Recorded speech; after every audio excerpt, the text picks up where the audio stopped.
The shit I do for content, my god. Now, I've heard of this game a ton. I've never played it though. But fucking hell. It's where you guys wanted to see me play. So, I guess let's play. My name, okay. I gotta be dark. Of course.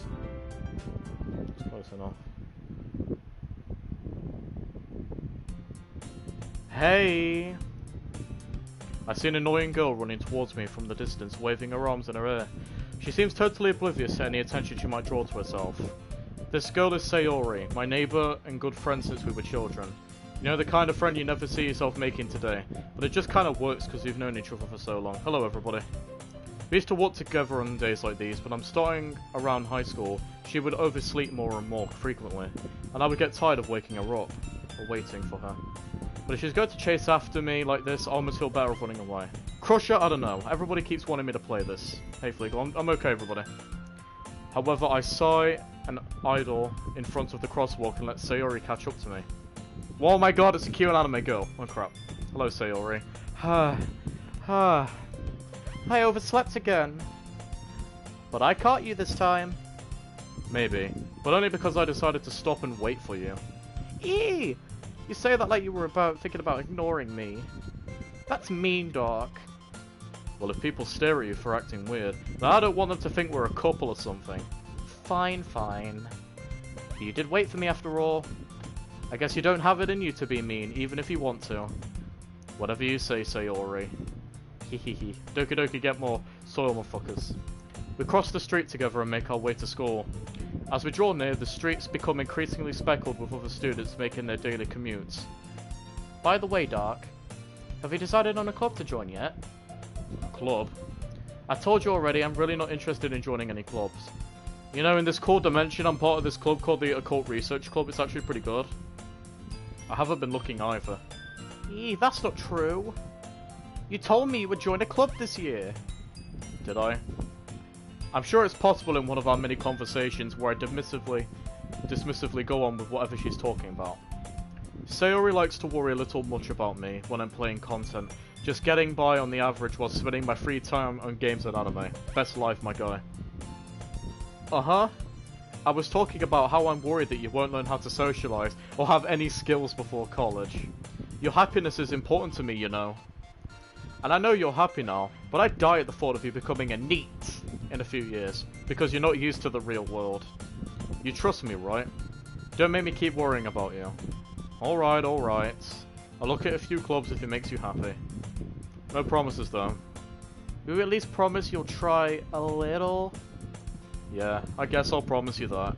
Yay! Why do I let myself get lectured by such a carefree girl? I don't know, man, but she's giving off Asia vibes right now. Yeah, seeing her worry so much about me makes me want to ease her mind at least a little bit. Even if she does exaggerate everything inside of her head. Apparently so. The school day is ordinary as ever, and I'm off before it's over before I know it. After I pack up my things, I stare blankly at the wall looking for an ounce of motivation.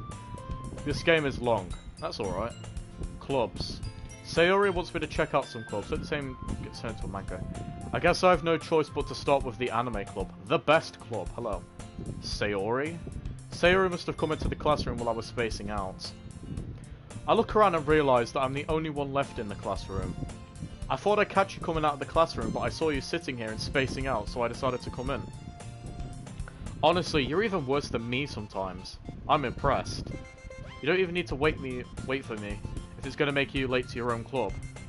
Well, I thought you might need some encouragement, so I thought, you know what? Well, that you come to my club.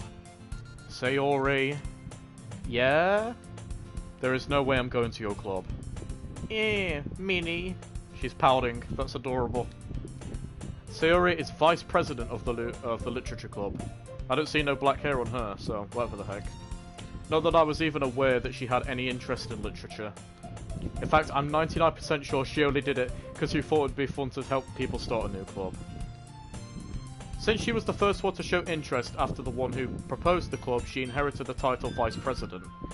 That said, my interest in literature is guaranteed to be even less. Yeah, I'm going to the anime club. Come on, please? Why do you care so much anyway? Well, I kinda told the club yesterday I would bring in a new member, and Natsuki made cupcakes and everything. Don't make promises you can't keep, woman! I can't tell if Sayori is really that much of an airhead, or she's so cunning as to having all this planned out. I say a little bit of both. I let out a long sigh. Fine, I'll stop by for a cupcake, okay? Yay! Let's go! Alright. And thus today marks the day I sold my soul for a cupcake. Homer Simpson sold his for a donut. I dejectedly followed Sayori across the school and upstairs, a section of the school I rarely visit. Sayori, full of energy, swings open the classroom door. Everyone, the new member's here. I told you, don't call me a new member. I glance around the room. Oh god! Oh god, you're attractive.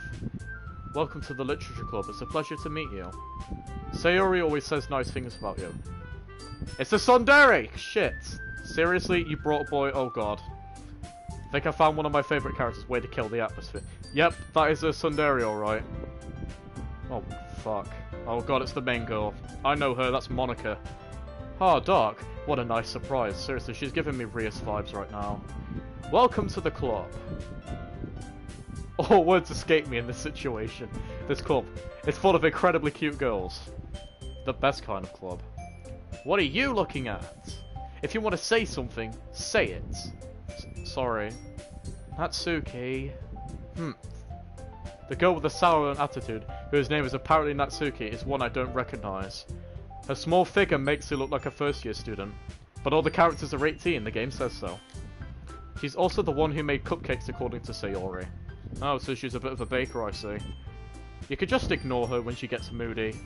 Sayori says that quietly into my ear, then jumps back towards the other girls. Yuri's pretty cool. I'm guessing Monica is the yandere along with Yuri, maybe. By the way, there are many endings. Don't spoil, please, I've never played this. This is Natsuki, always full of energy.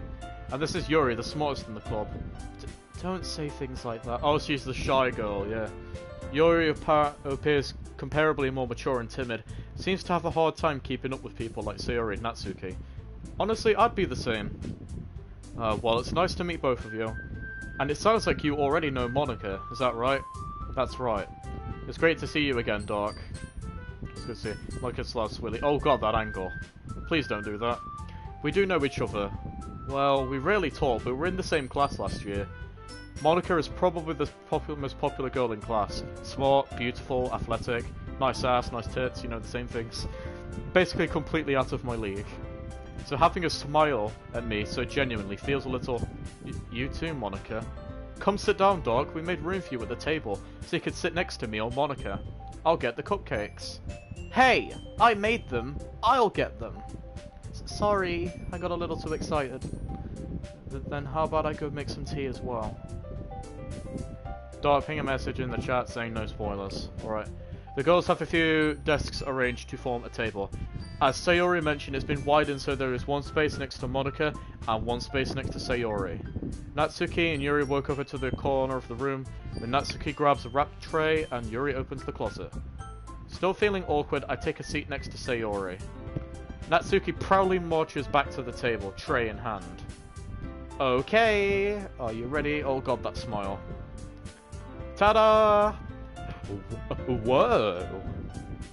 Natsuki lifts the foil off the tray to reveal a dozen white fluffy... Jesus, 10 people! Cupcakes decorated to look like little cats. This is just an anime dating game that's slightly horrifying. Like, what is so good about this game? The whiskers are drawn with icing and little pieces of chocolate we used to make the ears. Hang on, I gotta get it up. Everybody, I have to get it up. I'm sorry. Where is it? Come on. There you are. I had to do one, yeah. There we go. So cute. I had no idea you were so good at baking, Natsuki. Well, you know. Just hurry and take one. Sayori grabs one first, then Monica, then I follow. And I need to put it in chat, no spoilers, hang on. Sorry, hang on, I've just boil. It's my first. Can I type, please? Type time. Fucking hell, playing.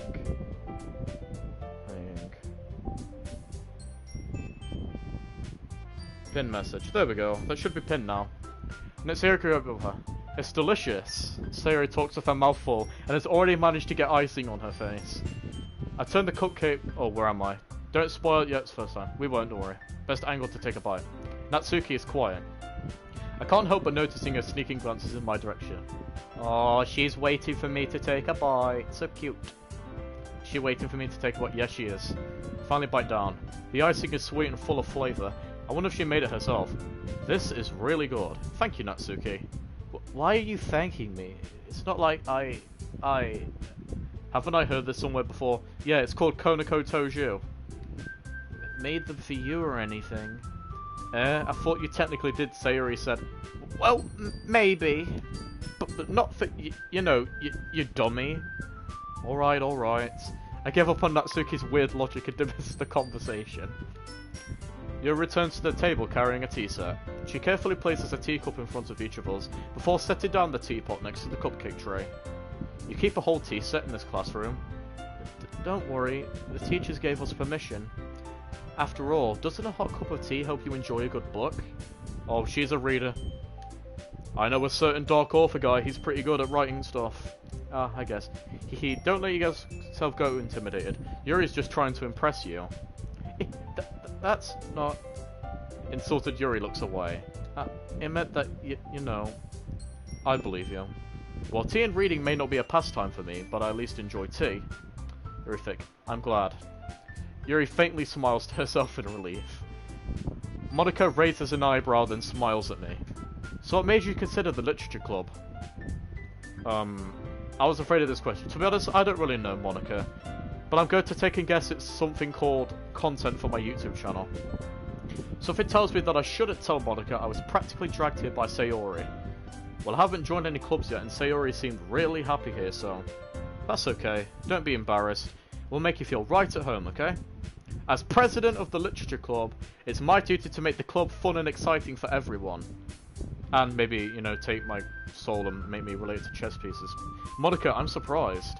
How come you decided to start your own club? You could probably be a board member for any of the other major clubs. Weren't you the leader of the debate club last year? Well, you know. To be honest, I can't stand all the policy or politics around the major clubs. It feels like nothing but arguing about the budget and publicity and how to prepare for the events. I'd much rather take something I personally enjoy and make something special out of it.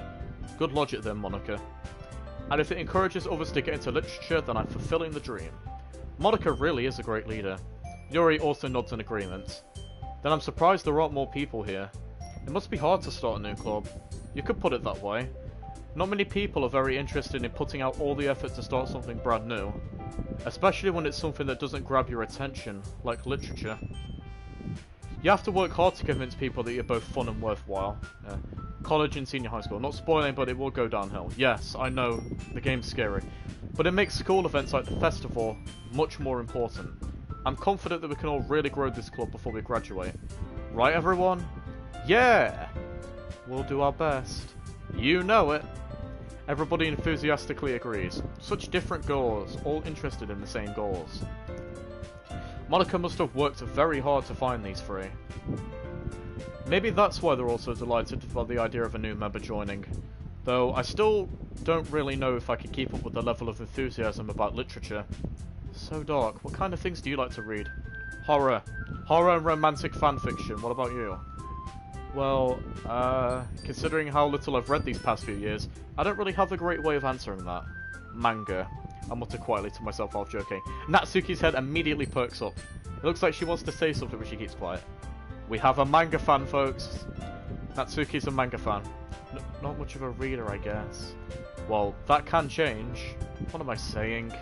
I spoke without thinking after seeing Yuri's sad smile. I think we all would, man. Look at Yuri. Protect. Anyway, what about you, Yuri? Well, let's see. Yuri traces the rim of her teacup with her finger. My favourites are usually novels that build deep and complex fantasy worlds. Foreshadowing. I'll check the character files for a second. How do I do that? The level of creativity and craftsmanship behind them is amazing to me. And telling a good story in such a foreign world is equally impressive. Yuri goes on, clearly passionate about her reading. She seems so reserved and timid since the moment I walked in, but it's obvious by the way her eyes light up that she finds her comfort in the world of books, but not people. But you know, I like a lot of things. Stories with deep psychological elements usually immerse me as well. More foreshadowing.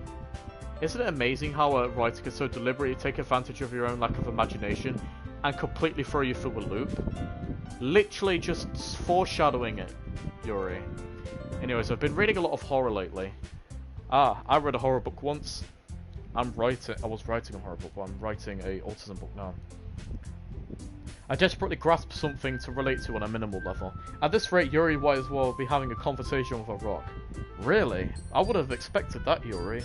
For someone as gentle as you. I guess you could say that. But if a story makes me think, or if it takes me to another world, then I really can't put it down. Neither can I. Surreal horror is often very successful at changing the way you look at the world, if only for a brief moment. Ugh, I hate horror. Oh, why's that? Well, Natsuki's eyes dart over to me for a split second. Never mind. That's right, you usually like to write about cute things, don't you, Natsuki? What? What gives you that idea? You left a piece of scrap paper behind last club meeting. It looked like you were working on a poem called... Don't say it out loud! Give that back! Fine, fine. Hehe, your cupcakes, your poems... Everything you do is just as cute as you are. Suri slides up behind Natsuki and puts her hands on her shoulders. I'm not cute! Natsuki, you write your own poems? Well I guess sometimes. Why do you care? I think that's impressive. Why don't you share them sometimes? No. Natsuki averts her eyes. You wouldn't like them. Hey Caitlin. Not a very confident writer yet. I understand how Natsuki feels. Sharing that level of writing takes more than just confidence. The truest form of writing to oneself is writing to oneself. Yeah, it takes courage, people. You must be willing to open up to your readers, exposing your vulnerabilities and showing even the deepest reaches of your heart. Do you have writing experience too, Yuri? Maybe if you share some of your work, you could set an example and help Natsuki feel comfortable enough to share hers. I guess it's the same for Yuri. Aww, I wanted to read everyone's poems. We all sit in silence for a moment. Okay, whoa, back up there. I have an idea, everyone. Question mark. Natsuki and Yuri look quizzically at Monika. Let's all go home and write a poem of our own. The next time we meet, we'll all share them with each other. That way, everyone is even. Yeah, let's do it. Plus, now that we have a new member, I think it will all get us a little more comfortable with each other and strengthen the bond of the club. Isn't that right, Dark? Monika smiles warmingly at me. Hold on, there's still one problem. What's that? Now that we're back at the original topics of me joining the club, I bluntly come forth with what's been on my mind the entire time. I never said I would join this club. Sayori may have convinced me to stop by, but I never made any decision. I still have other clubs to look at and, I lost my train of thought. All four girls stare back at me with dejected eyes. Everyone being Sims. What? No. But I'm sorry, I thought... Dark, you all have defenses against these girls. How am I supposed to make a clear-headed decision when it's like this? Dude, it's too kawaii. That is, if writing a poem is the price I need to pay in order to spend every day with these beautiful girls. Right. Okay, I've decided then. I'll join the literature club. One by one, the girls' eyes light up. Yay! I'm so happy. Sayori wraps her arms around me, jumping up and down. Lucky. Hey! You really did scare me for a moment. If you really just came for the cupcakes, I would have been super pissed. Then that makes it official. Welcome to the literature club. Gangbang problems. Thanks, I guess. Okay, everyone. I think with that we can officially end today's meeting on a good note. Everybody remember tonight's assignment. Write a poem to bring to this next meeting so we can all share. Monika looks over at me once more. Doc, I look forward to see how you can express yourself. Who do you think is the best girl? I don't know yet. Hee. Yeah. Can I really impress the class star Monika with my mediocre writing skills? I already feel the anxiety welling up inside me. Meanwhile, the girls continue to chit-chat while Yuri and Natsuki clean up their food. Hey Doc, since we're already here, do you want to walk home together? That's right, Sayori and I never really walk home together anymore, because she always stayed after school for clubs. Sure, might as well. Yay! Of course, we hold hands, maybe a little. With that, the two of us depart the classroom, or club room, and make our way home. The whole way my mind wanders back and forth between the four girls. Sayori. Natsuki, Yuri, and of course, Monica. Will I really be happy spending every day after school in a literature club? Perhaps I'll have the chance to grow closer to one of the girls. But which one do I pick? Alright, I just need to make sure most of my circumstances, and I'm good, fortune will find me. I guess that starts with writing a poem tonight. Who do I choose? I love them all, they're all so cool! Pick words you might think a favourite club member will like. I like this beat though. Who do I pick, everybody? Who do I go for? I go for Yuri, Natsuki, Sayori? Who do I go for? I've got no clue. Who do I go for? Spoiler warning, there's a literature club. Dude, I don't know, man. I'm trying to think, man. Who do I pick?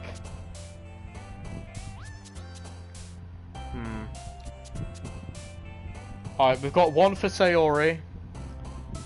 We'll spoil the game. Ooh, poetry. Yes, poetry. Everybody, we need a chat vote. Who do I pick? Who do I go for? We have one on Sayori. Everybody place your bets. Or place your choices. I don't know who to pick. So I'll let you guys pick. You see, we have one on Yuri, one on Sayori. Yuri. Alright, okay, so we have two on Yuri. Yuri's winning. I think it's gotta be Yuri. Gotta be.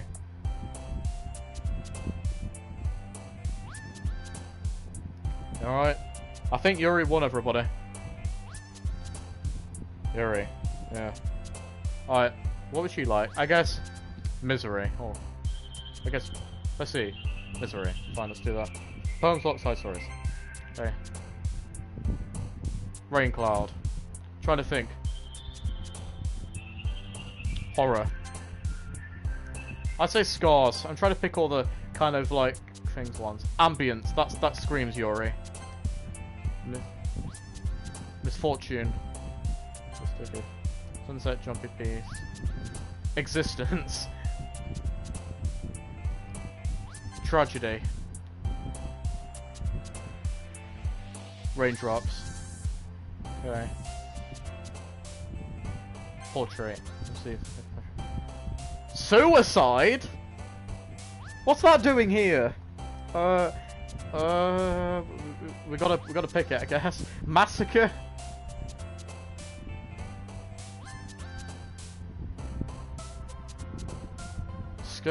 Disoriented. Decadent sound, dude. I don't know who the fuck I'm going for. Vivid. Fear. Agonizing. I don't know what to think anymore.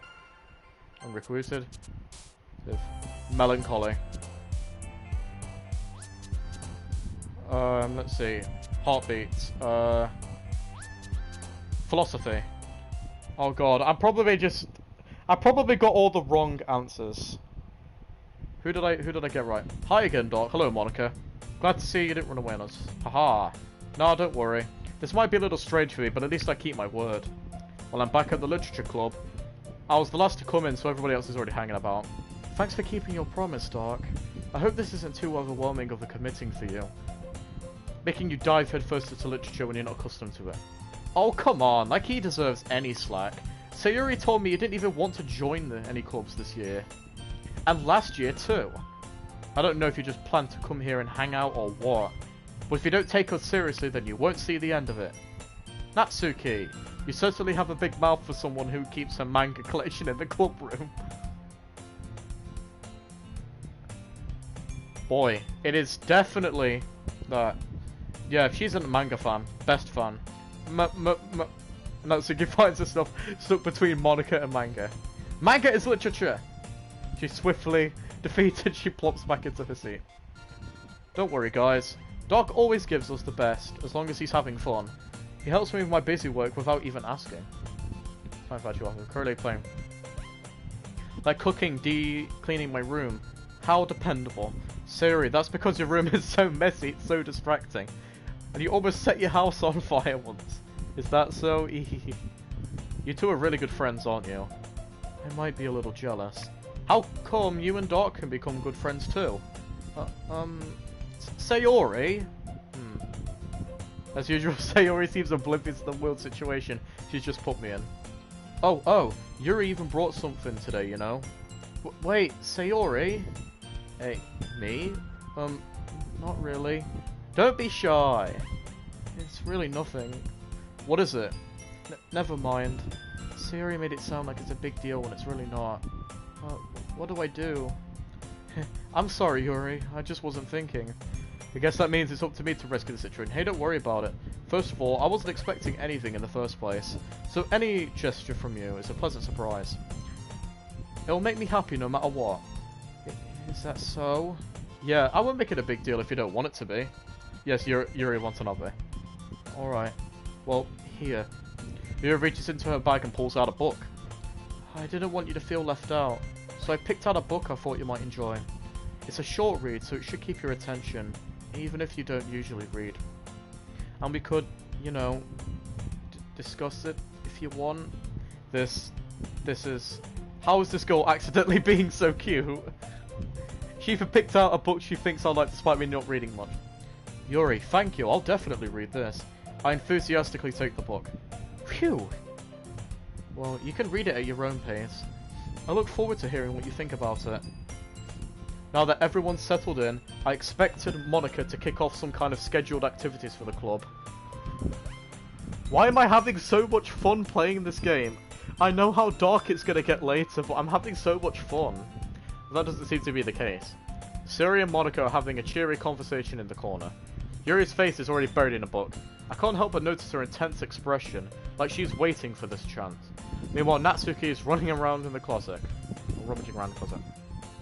I'm really curious to talk to Yuri a little bit more, but at the same time I feel a bit bad for distracting her from reading. I catch a glimpse of the cover of her book. Looks like the same book she lent to me. Suri is sad. Oh, hey Domgon, hi everybody else. 2 pages. Ah, crap. I think she noticed me looking at her. She sneaks another glance at me and our eyes meet for a split second. But that only makes her hide her face deeper in her book. Sorry, I was just spacing out. I muttered this, sensing I made her uncomfortable. Oh, it's fine. If I was focused, then I probably wouldn't have noticed in the first place. But I'm just rereading a bit of this, so... That's the book you gave me, right? I just wanted to read some of it. Not for any particular reason. Just curious, how come you have the 2 copies of the same book? Well, when I stopped at the bookstore yesterday... that's not what I meant. I mean, I just happened to buy 2 of them. Ah, I see. There's something fairly obvious here that Yuri isn't telling me, but I decided to let it go. This is too cute. I'll definitely start reading it soon. I'm glad to hear. Once it starts to pick up, you might have a hard time putting it down.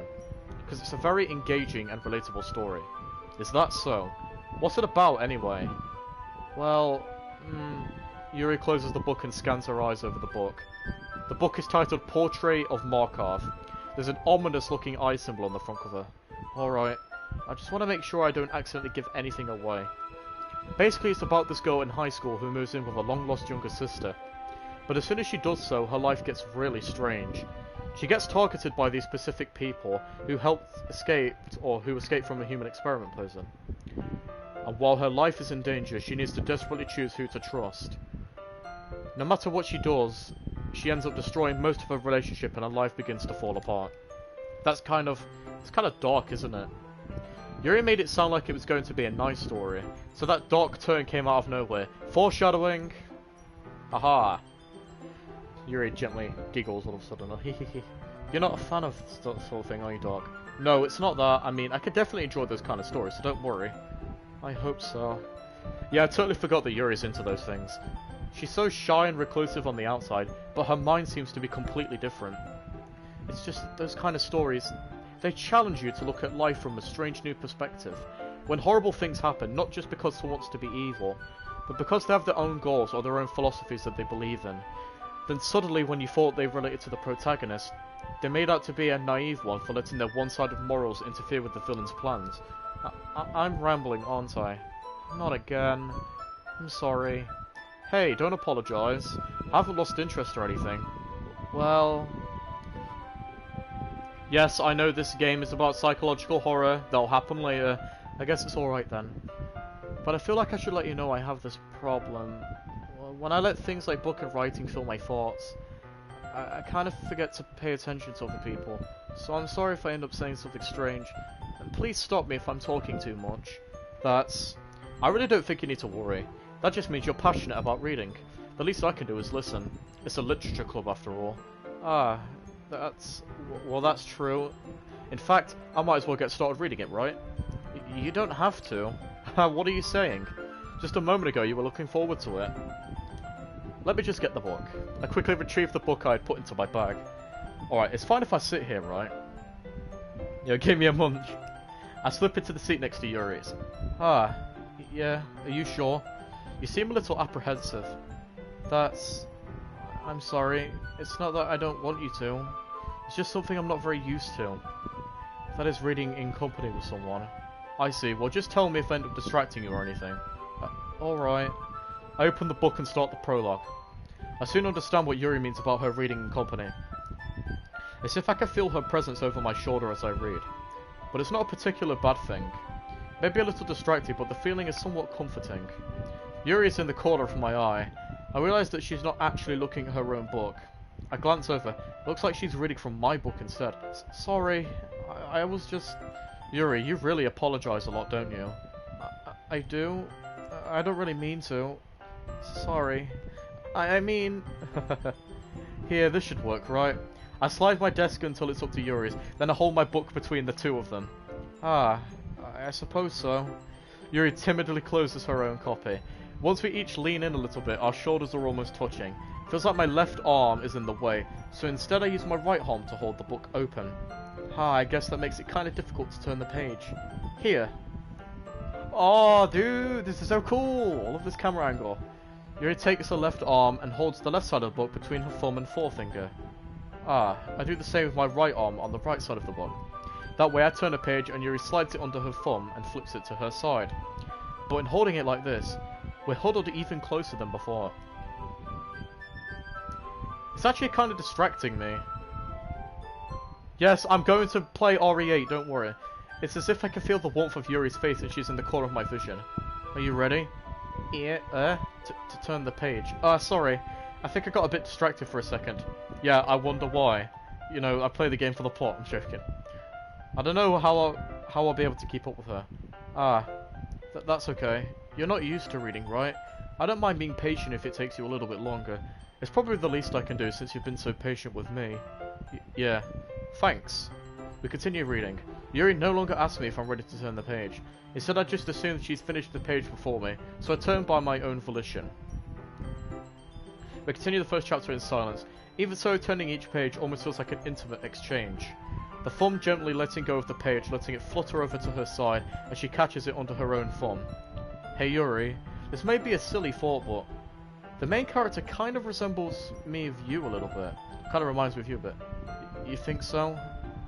How does she? Well, I guess she's more blunt in a lot of ways, but she's also second guesses all the things she says and does. Like, she's afraid she'll do something wrong. It's not like I can see into your head or anything. Who's the best girl in this game? Well, I'm liking Yuri right now, but maybe some of the other girls are nice too, I don't know. Well, they're kind of reminiscent of some of your mannerisms. I see. Yuri remains silent for a moment. But Dark, that's probably a terrible thing to have in common with her. That's so embarrassing that you think that. Wait, I didn't mean it in a bad way or anything. Sorry, I really didn't know you were self-conscious about that kind of thing. I guess I mean that it's kind of cute. What are you saying all of a sudden? Okay, everyone. I think it's about time we it's about time we read each other's poems. We might have enough time if we might not have enough time if we wait too long. Yuri exhales, sparred from finishing her thoughts. Is that alright, Yuri? You look kind of down. I'm sorry if you haven't been looking forward to this. It's not... It's fine. Yuri releases her hand from the book, causing it to close on the top of my thumb. Alright, I guess I'll do some more reading tonight. Or would you prefer I only read it with you? I guess I don't have too much of a preference either way. In that case, I'll read a little more tonight. It'll be more fun to read with you after it picks up a bit, you know? That's good assuming. That's good reasoning. In that case, feel free to finish the first 2 chapters in your own time. Alright. I stand up and make a mental note of where I left off in the book, and then slip it back into my bag. By the way, did you remember to write a poem last night? Yeah. my relaxation ends. I can't believe I agreed to do something so embarrassing. I couldn't really find much inspiration since I've never really done this before. Well, now that everyone's ready, why don't you find someone to share with? I can't wait! Sayori and Monica enthusiastically pull out their poems. Sayori's is on a wrinkled sheet of loose leaf torn from a spiral notebook. On the other hand, Monica wrote hers in a composition notebook. I can already see Monica's pristine handwriting from where I sit. Natsuki and Yuri reluctantly complies while reaching into their bags. I did the same myself. Should I show the poem first? Yuri! Show it to Yuri! Thanks for such a start with her. I can trust her opinion, to be fair. Please be the right one! As you read to the poem, I notice her eyes lighten. Exceptional. What was that? Did I say that out loud? Yuri first covers her mouth, and then ends up covering her whole face.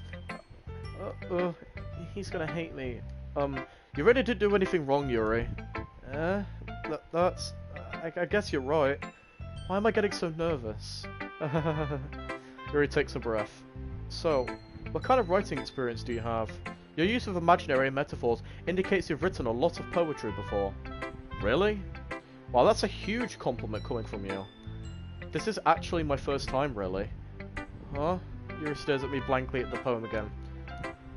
Well, I know that. I just meant, Yuri trails off, unable to find an excuse.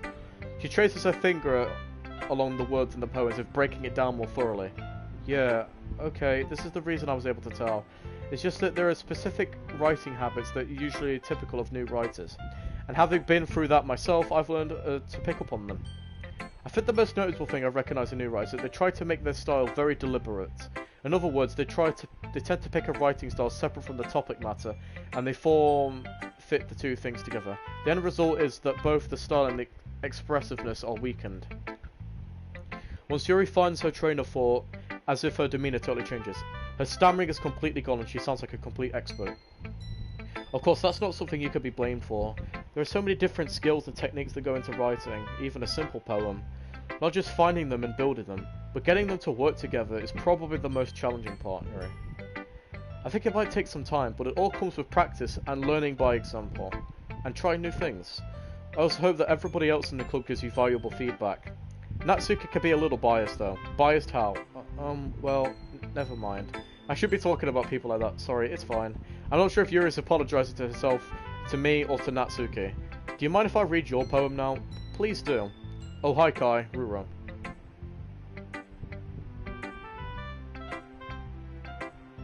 Smiles dreamily if that's a rare opportunity for her, which itself is kind of funny. I feel like she's a philosophical, so like raindrops and other things would be hers. Last under the light. The tendrils of my hair illuminate between the amber glow. Bathing, it must be this one.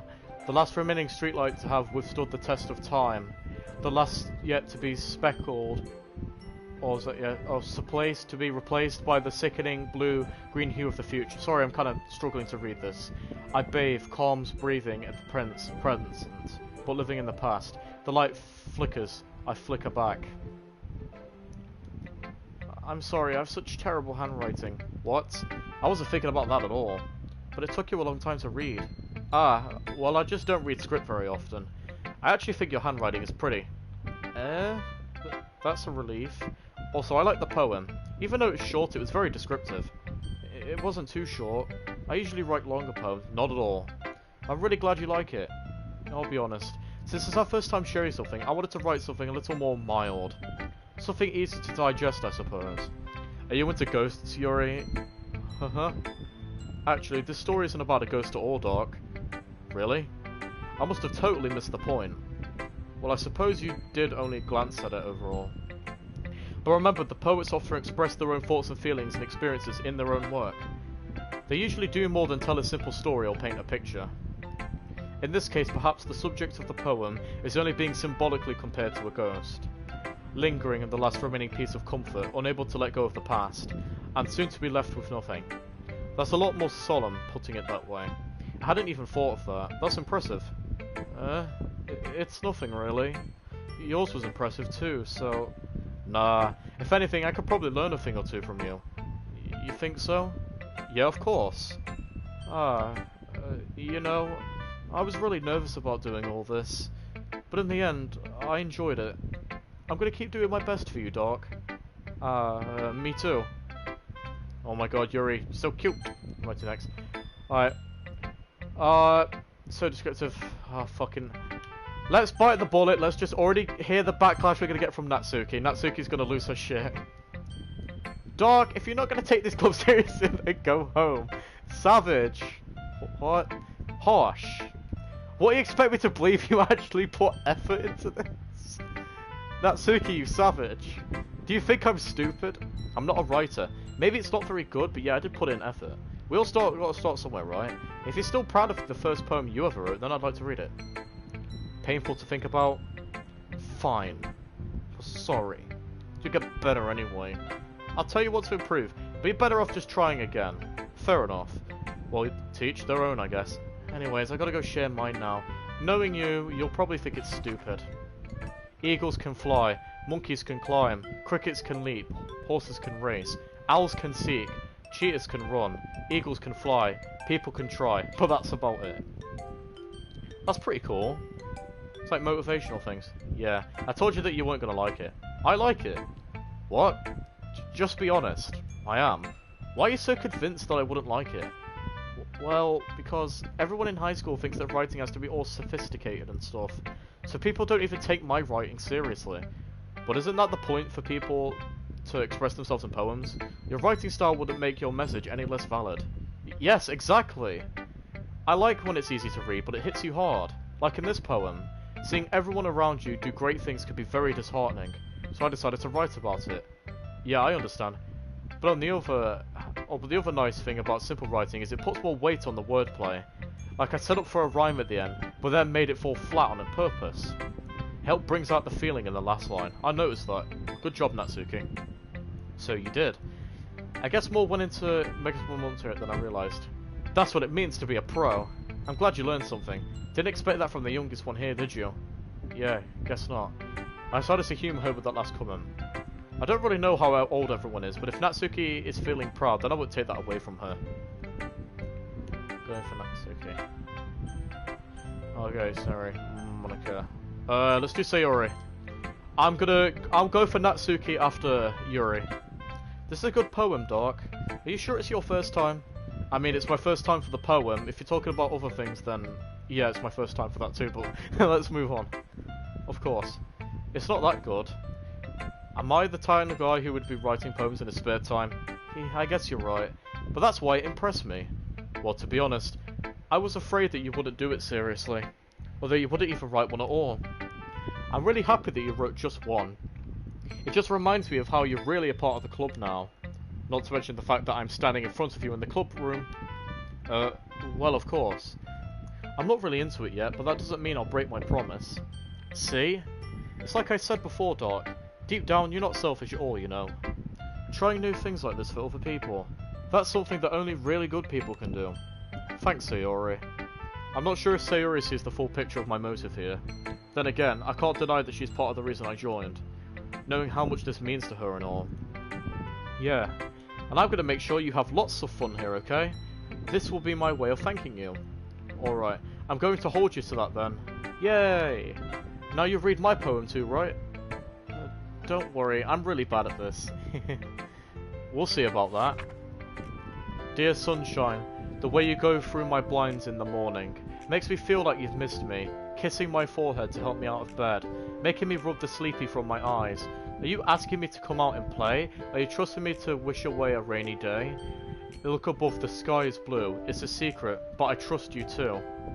If it wasn't for you, I could sleep forever. But I'm not mad. I want breakfast. Sayori, this is just a guess, but did you wait until the morning to write this?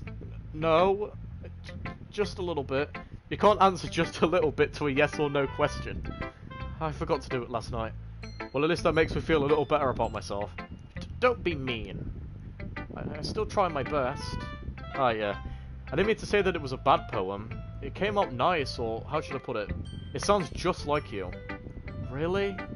Yeah. Especially that last line. I made eggs and toast. Oh, Sayori. Even though you were late to school, it's bad to skip breakfast. Oh, the pout, the pout. I get all cranky. Well, I guess there's no point in arguing. Anyways, thanks for showing me. Hehehe. This was so much fun. Monica's the best. Yeah. But next time, I won't forget, and I'm gonna write the best poem ever! Well, I guess I look forward to it. Lastly, we have to show Monica. Hello, Monica. Hi, Doc. Having a good time so far? Yeah. Good, glad to hear it. By the way, since you're new and everything, if you have any suggestions for club, like new activities or things we can do better, I'm always listening. Handy later. Give your opinions on their reactions. Don't be afraid to bring things up, okay? Alright, I'll keep that in mind. Of course I'll be afraid to bring things up. I'm much better of going with the flow until I'm much more settled in. Anyway, want to share your poem with me? It's kind of embarrassing, but I guess I have to. Don't worry, Doc. We're all a little embarrassed today, you know.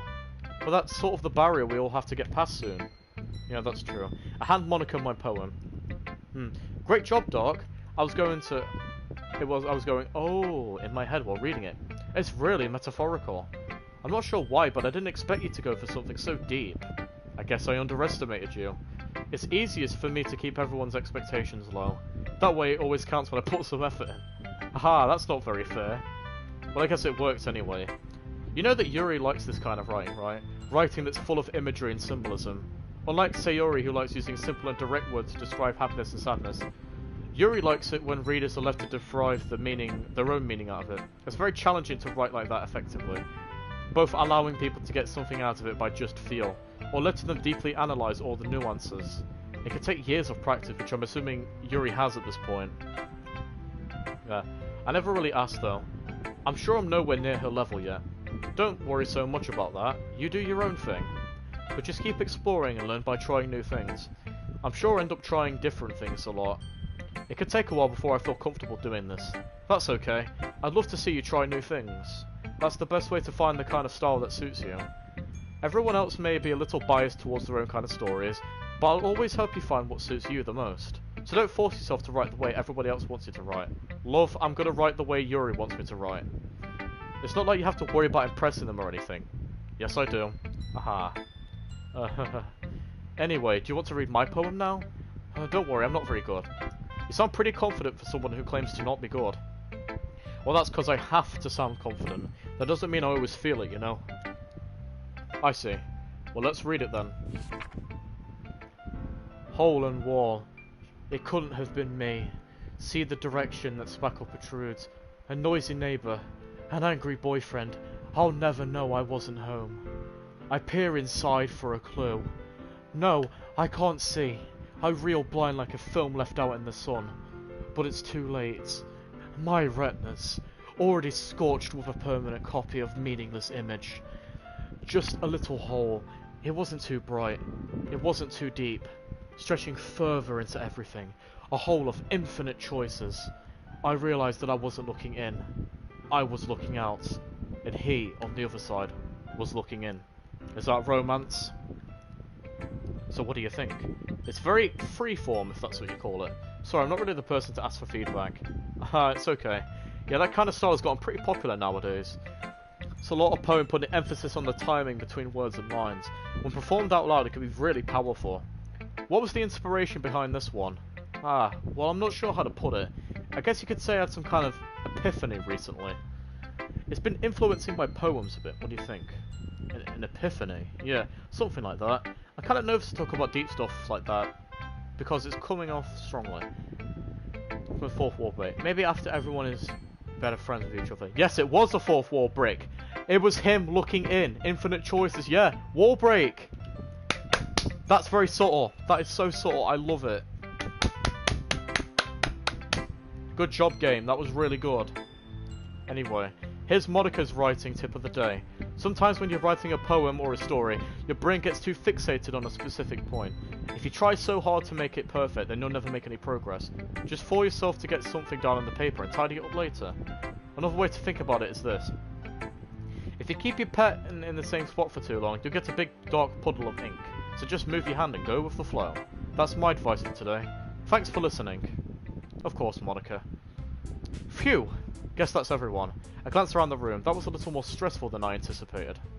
As if judging me for my mediocre writing skills. So even if they're being nice, there's no way my poems could stand up to theirs. This is a literature club after all. I sigh.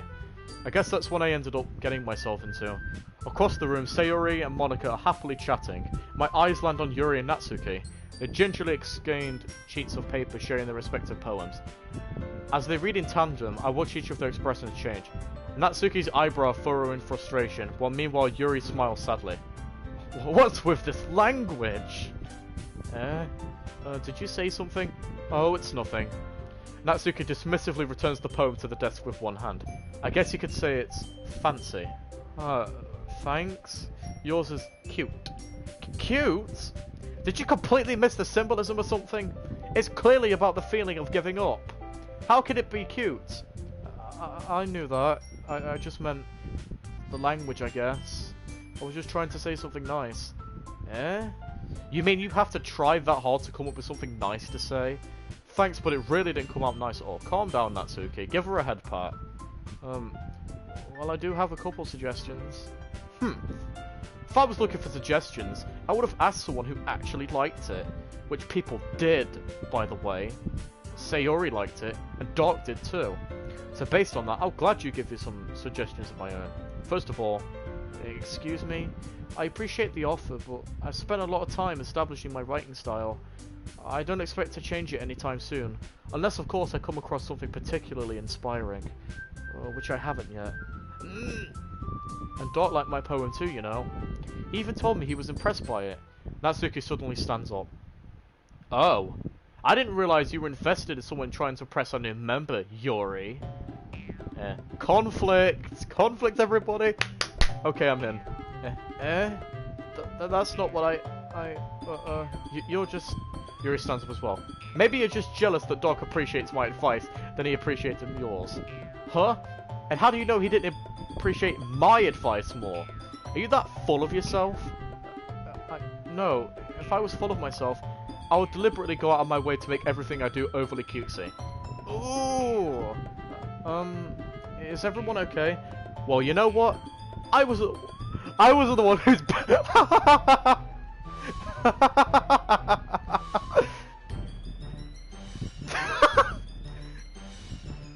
Natsuki, man. I was the one whose boobs magically grew a size bigger as soon as Doc started showing up. Natsuki, my god. Natsuki! Natsuki, that's a little... This doesn't involve you. I don't like fighting, guys. Suddenly both girls turn towards if they notice I'm standing there. Doc, she's just trying to make me look bad. That's not true. She started it. If she could get over herself and learn to appreciate that simple writing is more effective, then this wouldn't have happened in the first place. What's the point in making your poems all convoluted for no reason? They mean it should jump out at the reader, not force them to have to figure it out. Help me explain that to her, Doc. But wait, there's a reason we have so many deep and expressive words in our language. It's the only way to complex feelings and meaning the most effectively. Avoiding them is not only necessarily limiting yourself, it's also a waste. You understand that, right, Doc? Well... How did I get dragged into this in the first place? It's not like I know anything about writing, but whomever I agree with probably think more highly of me. Who did I pick? Yuri, really talented. Wow. Fuck! I misclicked! I fucking misclicked! No! I pressed the... I was scrolling through the text too quickly. I picked Natsuki by mistake. I picked the wrong... Oh, I picked the wrong one, everybody. I picked the wrong choice. I pressed the wrong button. I pressed the wrong button. I pressed the wrong button, everybody.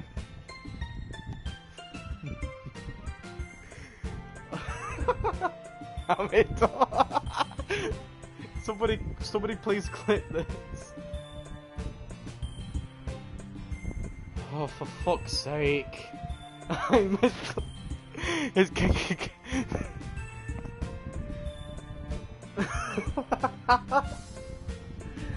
Oh my... What do I do? What do I do?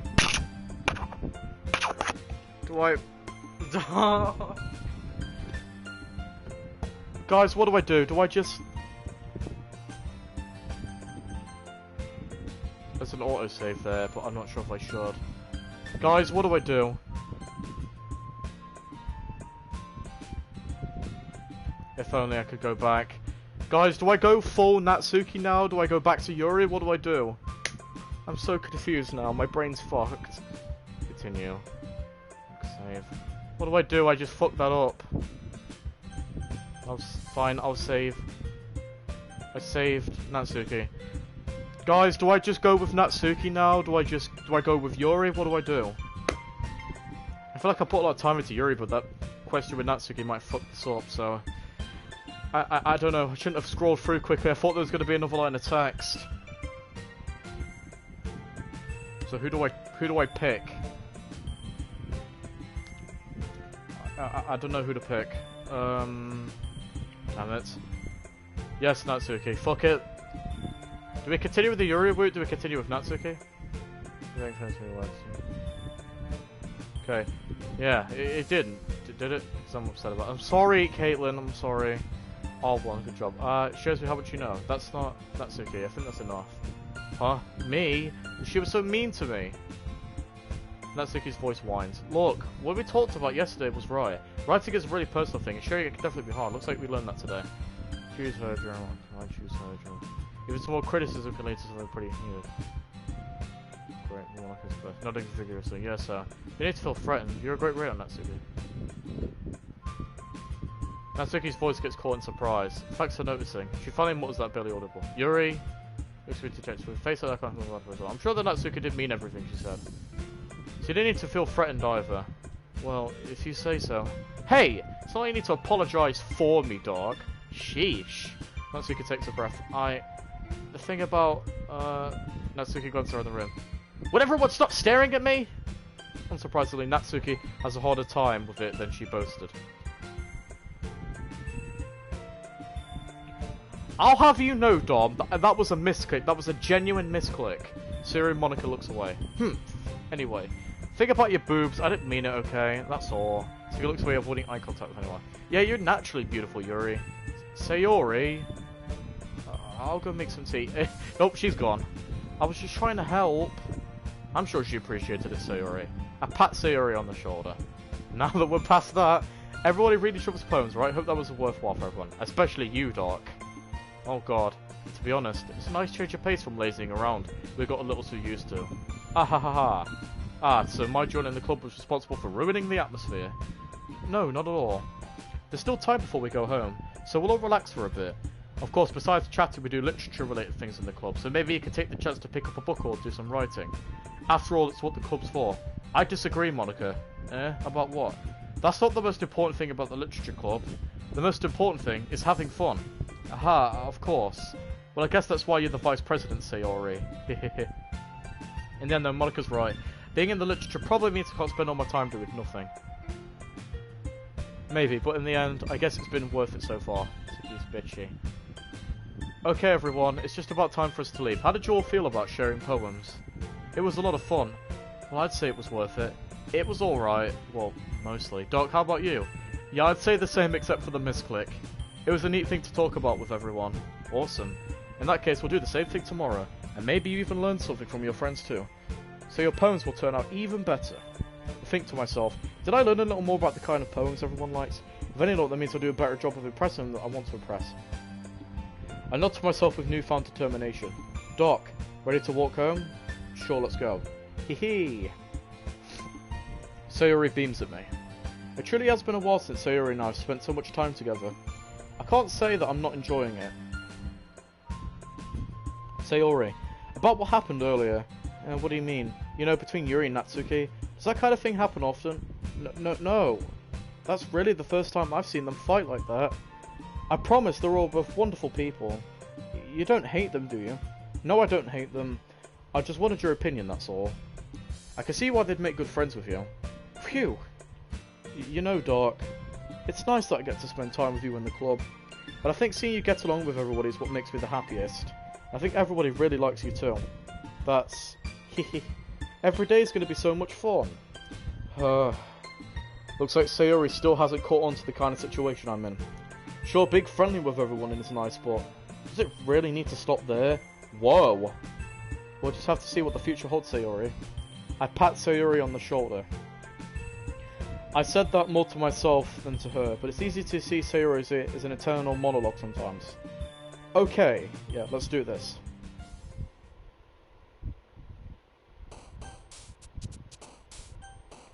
What do I do now?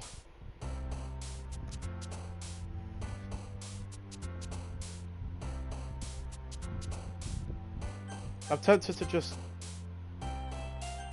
Can I go back?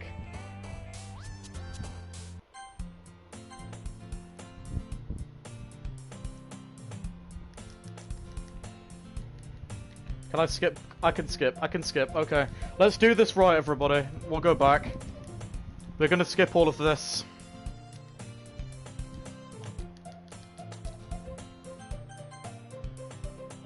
There we go.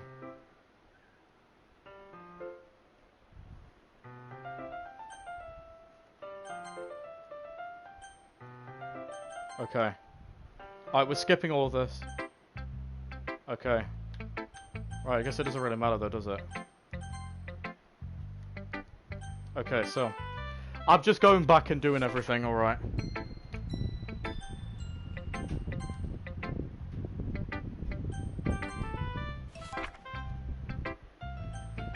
Hopefully this time I actually won't misclick. Alright, so don't worry, we'll get it done.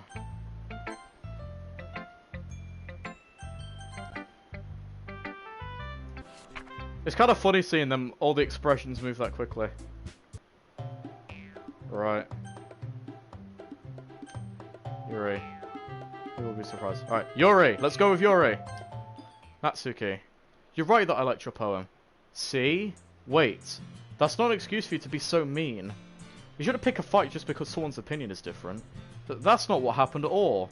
Yuri wouldn't even take my poem seriously. I understand. Yuri? You're a seriously talented writer. It's no secret that I was impressed. Well, here's the thing. No matter how simple or refined someone's writing is, they're still putting feelings into it, and it becomes something very personal. That's why Natsuki felt threatened when you said a poem was cute. I see. I didn't notice that. I'm sorry. But Natsuki, you took it way too far. Yuri means well. If you just told her how you felt, then this wouldn't have happened in the first place. Are you kidding? That's exactly what I did. It was her that... Natsuki, I think that's enough. You both said some things you didn't mean. Yuri apologized. Don't you think you should too? Natsuki clenches her fist. In the end, nobody has taken her side. She's trapped at this point, being defiant because she can't handle the pressure.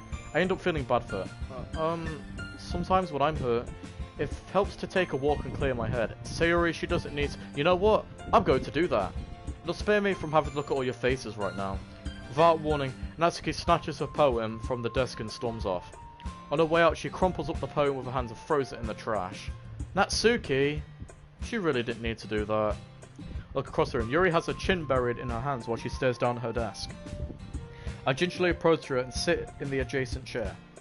Oh, my TV went off again. Holy shit! Did you guys hear that thunderstorm? It's thundering and lightning out here, but are you hearing this? What? Yeah, I heard it. I'm on live right now. I'm not sure if everybody else heard it. Yeah, I'm never gonna hit this, but I hate the whole tsundere thing, so I just like Natsuki. I like tsundere stuff. It could be cute. I'm embarrassed. It's thunderstorming in the UK. Yes, it is. It's very loud right now in my area. Can't believe I acted like that. You probably hate me now. Yuri, how could I hate anyone? How could anyone not have gotten frustrated being tricked like that? You handled it as well as anyone could. I don't think any less of you. Well, alright, I believe you. Thanks, dog. You're too kind. I'm thankful to have you be a part of the club now. That's lovely. One more thing. That one thing that Natsuki said about, you know, I would never do anything so shameful. So, what thing did Natsuki say? What? Again? Never mind that. I'm going to go make some tea. Oh, good idea. Make enough for more than one person, okay? Yeah. Okay, everyone, about time for us to leave. How do you feel? I'll say it was alright. Okay.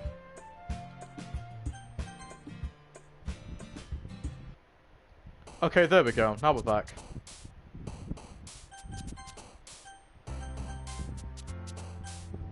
That's a lot. Yes, it is. Right, let's do. Right, Destiny. question.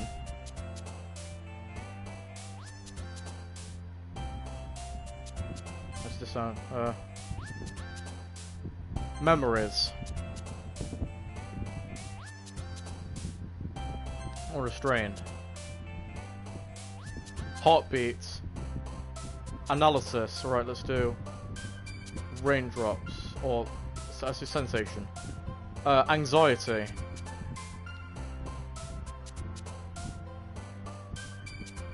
Unrecruited. Death. Why not? Death and misery. I want to put pout so badly, but I can't.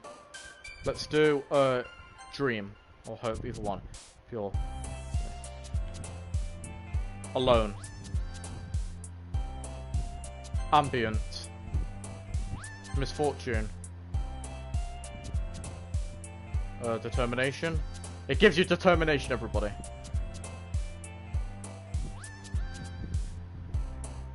Tears. Captive. Tragedy. Horror. You should start doing stream highlights, lol. I don't know how, though. I really want to. Alright, there we go. Another day passes and it's time for the club meeting already. I've gotten a little comfortable to how everybody is over the past few days. Entering the club room, the usual scene greets me. Hi, Dark. Yo, Sayori. Looks like you're in a good mood today. Hehe. I'm just not used to being in the club, that's all. I see. It's a pretty simple thing to get you in a good mood. But I guess that's the simple thing with you anyway. I could do it and send you the footage. Yes, Ender Sands. I would very much appreciate that. Oh my god, guys. Monica's in the chat. There's a Monica in the chat, everybody. Speaking of which, I'm kind of hungry. Hungry for this I mean, will you come with me to buy a snack? But you are a snack. No thanks. That's not like you at all. I have my reasons. Why don't we take a look at your purse, Sayori? Why that all of a sudden? No reason, really. I just wanted to look at it. I like it Yuri, and I like Natsuki. There's no girl I really hate right now. She fumbles with the latch and gets it open. Then she turns it upside down and lets all of its contents spill into the desk. Only 2 small coins fall out. I knew it. I could see right through you, Sayori. That's not fair. She's pouting. How did you even know? Simple. If you had enough money in the first place, you would have brought a snack before coming to the club room. So either you're not hungry or you wanted an excuse to take a walk. Or you plan to conveniently forget that you spent all your money so that I would lend you some. But there's one more thing. You're always hungry. And so that only leaves one option. I give up. Don't make me feel guilty. If you feel guilty, that means you deserve to feel guilty. Hahaha. Yuri suddenly giggles. I didn't notice that she was listening in. Her face is in her book as always. I wasn't listening or anything. It was just something in my book. Yuri, tell Dart to let me borrow some money. Don't get me involved like that, Sayori. Besides, you should only buy what you can reasonably afford.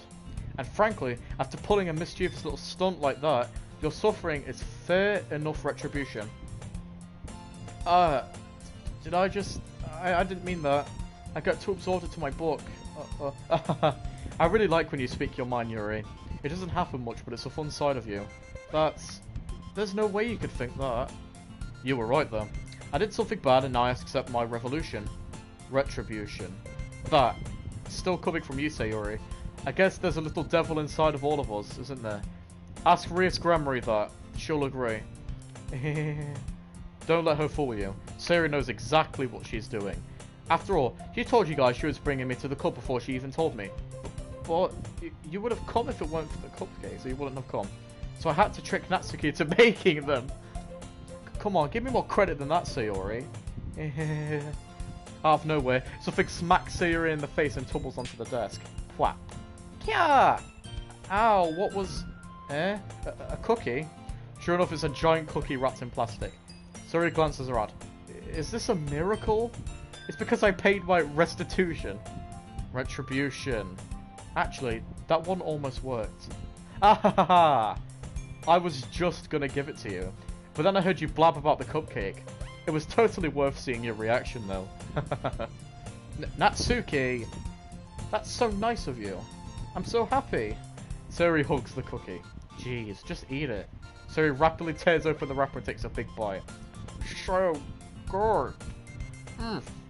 Sayori suddenly claps her hands over her mouth. I bit my tongue! You're going through a lot over just one cookie.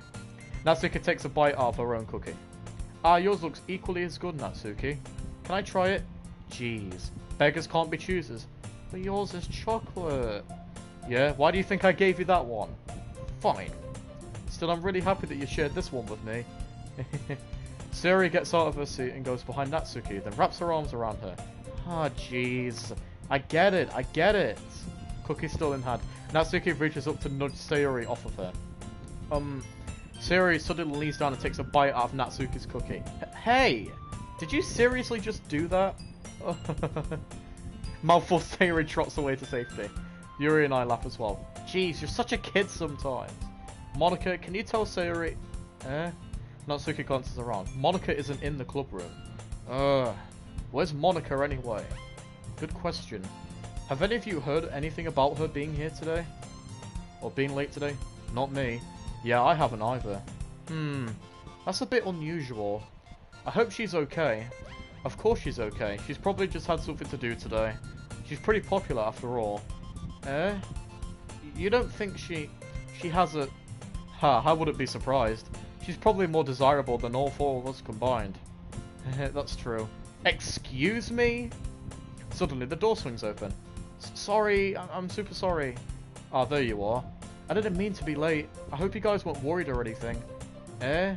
Monica chose the club over her boyfriend after all. You're so strong-willed. But boyfriend? What on earth are you talking about? Monica quizzically glances at me. Uh-oh. Never mind that. What held you up anyway?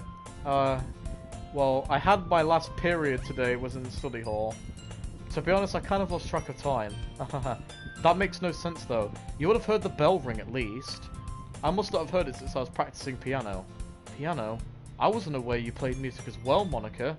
I don't really. I kind of just started recently. What a convenient cover-up. I always wanted to learn piano. That's so cool. You should play something for us, Monica. That's... Monica looks at me. Maybe once I get a little better I will. Yay! That sounds cool. I also look forward to it. Is that so? In that case, I won't let you down, Doc. Monica smiles sweetly. I didn't mean any pressure or anything like that. Don't worry. I've been practicing a whole lot recently, and I'd really love the chance to share once I'm ready. I see. In that case, best of luck. Thanks. So I didn't miss anything, did I? Not really. I chose to leave out Sayori's mischievous escapades. I'm sure Natsuki will end up complaining to her anyways. Looks like everyone has just settled down. Sayori somehow has already finished her entire cookie. Yuri is back to her book and Natsuki has disappeared into the closet. Hey Yuri. I suddenly noticed that Yuri is reading a book that's different to the one we've been reading together. Kind of dark and twisted world if I walked in. It's called anime, Dark Reindeer. It sucks you in, then all of a sudden, random crazy stuff happens. But I'm having so much fun right now. Sorry, I didn't mean to interrupt. No. I was kind of just waiting for you. If that's the case, why don't we go ahead and get started? Yes, let's. Actually, I have a request. Do you mind if I make some tea first? Not at all. Thanks very much. If there's one thing I can make, I think I'll stick to Vistas. Red time here, a nice cup of tea. Not to mention of yours as well. Yuri stands up and makes her way to the closet. I follow and watch as she retrieves a small water pitcher from the shelf, the kind with a filter inside. Can you hold this for me for a second? Sure. She must know I'm British, guys. She knows British people have an addiction to tea. Oh, hey, Space Voyager as well, dang. I'm going to plug this into the teacher's desk and then we'll get some water. Also, if you can hear it, there is a thunderstorm in the background, because it's thunder and lightning over in the UK, in my area, and it's ridiculous. I simply watch her movements. To my surprise, her movements really contrasts her mannerisms. I will be returning. Especially because of her long legs. Yuri appears elegant and methodical. Yes, he will be returning. Okay, may I have the water pitcher? Thanks, I'll be right back. I might as well walk with you. Yeah, why not? Shall we go then? Yeah. Where are you two off to? We're just... Yuri was going to make some tea, so... I just don't know a date yet. I suddenly realise how weird it must mean to explain this to Monica. We're just filling the water pitcher. Ah, okay. Sorry, I was just a bit curious. Is it Dark Reindeer, the guy we were talking about a while ago, Doc? Yeah, Dark Reindeer, he's a really cool guy raised by griffins. That's kind of a one-person job, isn't it? That's... Monica, please mind your own business for once.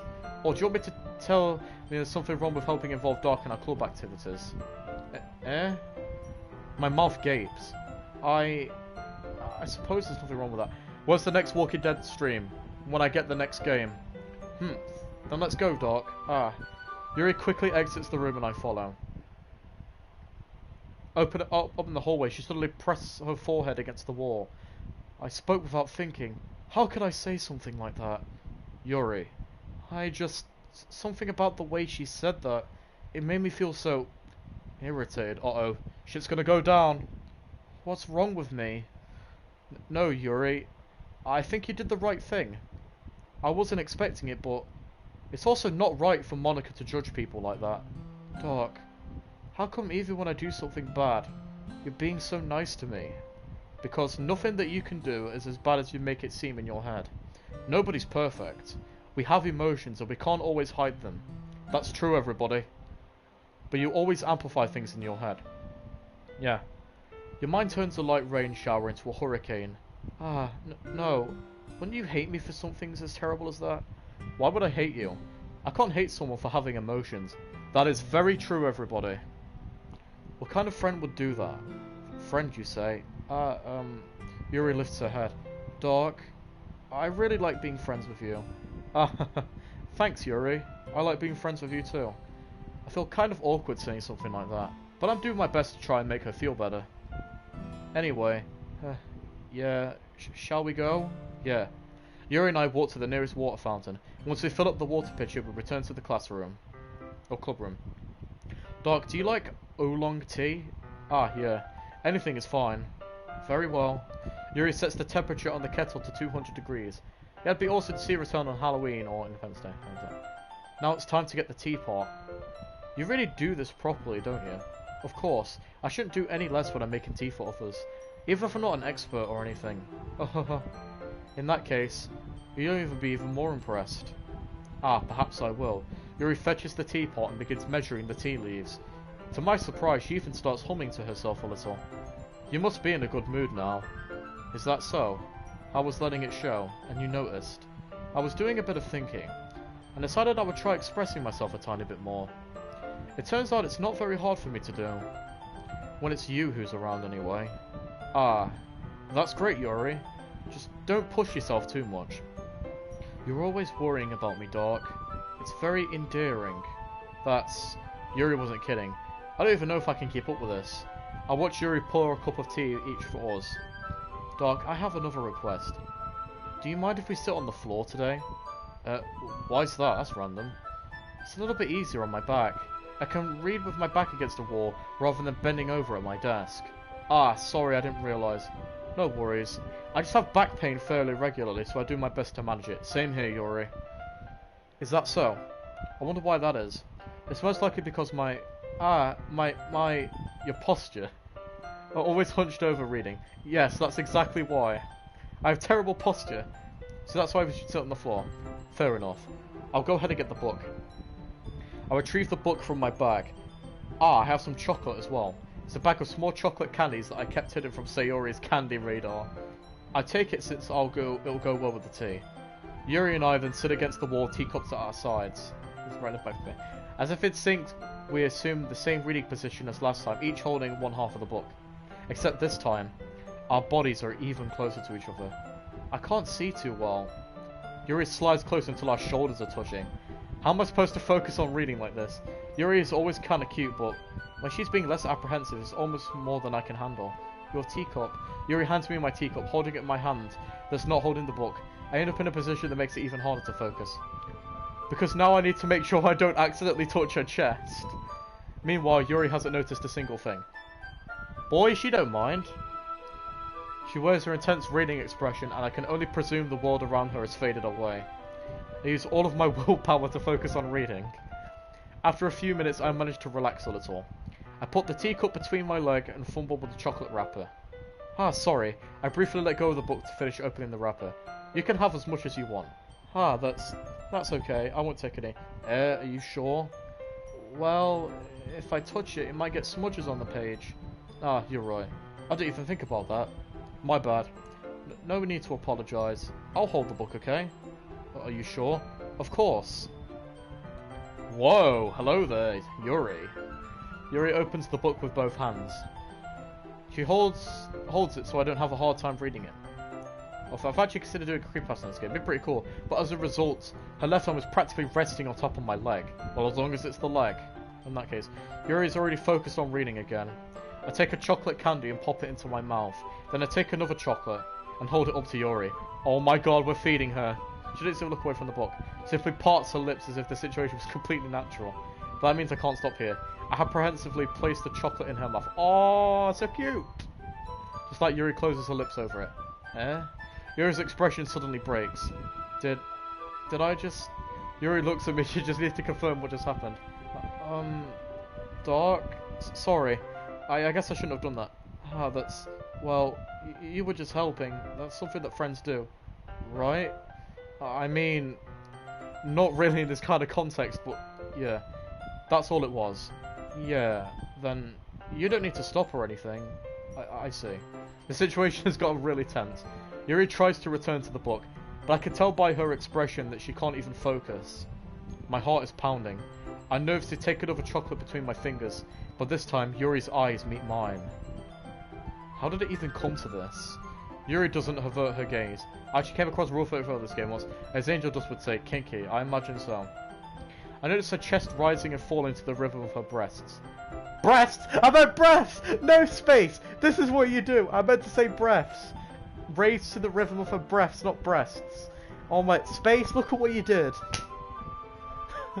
Oh my god, somebody's gonna fucking quote that now. Space, are you proud of what you've done? Oh my god, man, that's... I meant to say breaths, not the other thing. I'm sorry. I raised my arm. Like before, Yuri parts her lips. But it's different this time. I take the chocolate and place it in her mouth. I feel her hot breath on my fingers. Okay, everyone. What are you interrupting us for, Monica? You cock block. Oh, Yuri drops back. It's time to share poems. Though you can help Yuri put away the tea stuff, right? Yeah, of course. Oi, Monica, piss off. Okay, thanks. Yeah, thank you. So we're looking. I'll take care of the cups. Yeah. Yuri picks up the teacups from the floor. I pick up the bag of chocolates. In the end, we hastily clean up without so much as a word between us. I get the feeling that it's something neither of us will have the courage to bring up. Should I show him first? Yuri. We have to show it to Yuri first. Let's see what you've written for today. Yuri says the poem with a surprised expression on her face. Do you like it? Dark. This one might be even better than yesterday's. How did you even pick up on this so quickly? Does the first boss of RE7 ever die? Yeah, it takes time. Just yesterday, I was telling you the kind of techniques worth practicing. Maybe that's why you did a good job explaining. I really wanted to try and give it more imagery. Yuri visibly swallows. Even her hands appear sweaty. I'm not used to this. Used to what? I don't know. It's fine, take your time. Yuri breathes and collects her thoughts. I know that Yuri likes to think before she speaks, so I offer the patience to her. Yeah, just being appreciated like this, I guess. It probably sounds really stupid, but seeing someone motivated by my writing, it just makes me really happy. Are you saying you've never shared your writing before? Yuri nods. Really? I don't believe it. Yeah, I only really write for myself, and besides, people would just laugh at me. Do you really think that? Again, Yuri nods. Huh? Even your close friends? Yuri doesn't respond to that. I wonder why. Anyway, do you want to share the poem that you wrote today? Yeah, I do. If it's with you. Raccoon, it happened in the dead of the night while I was slicing bread for a guilty snack. My attention was caught by the scattering of a raccoon outside my window.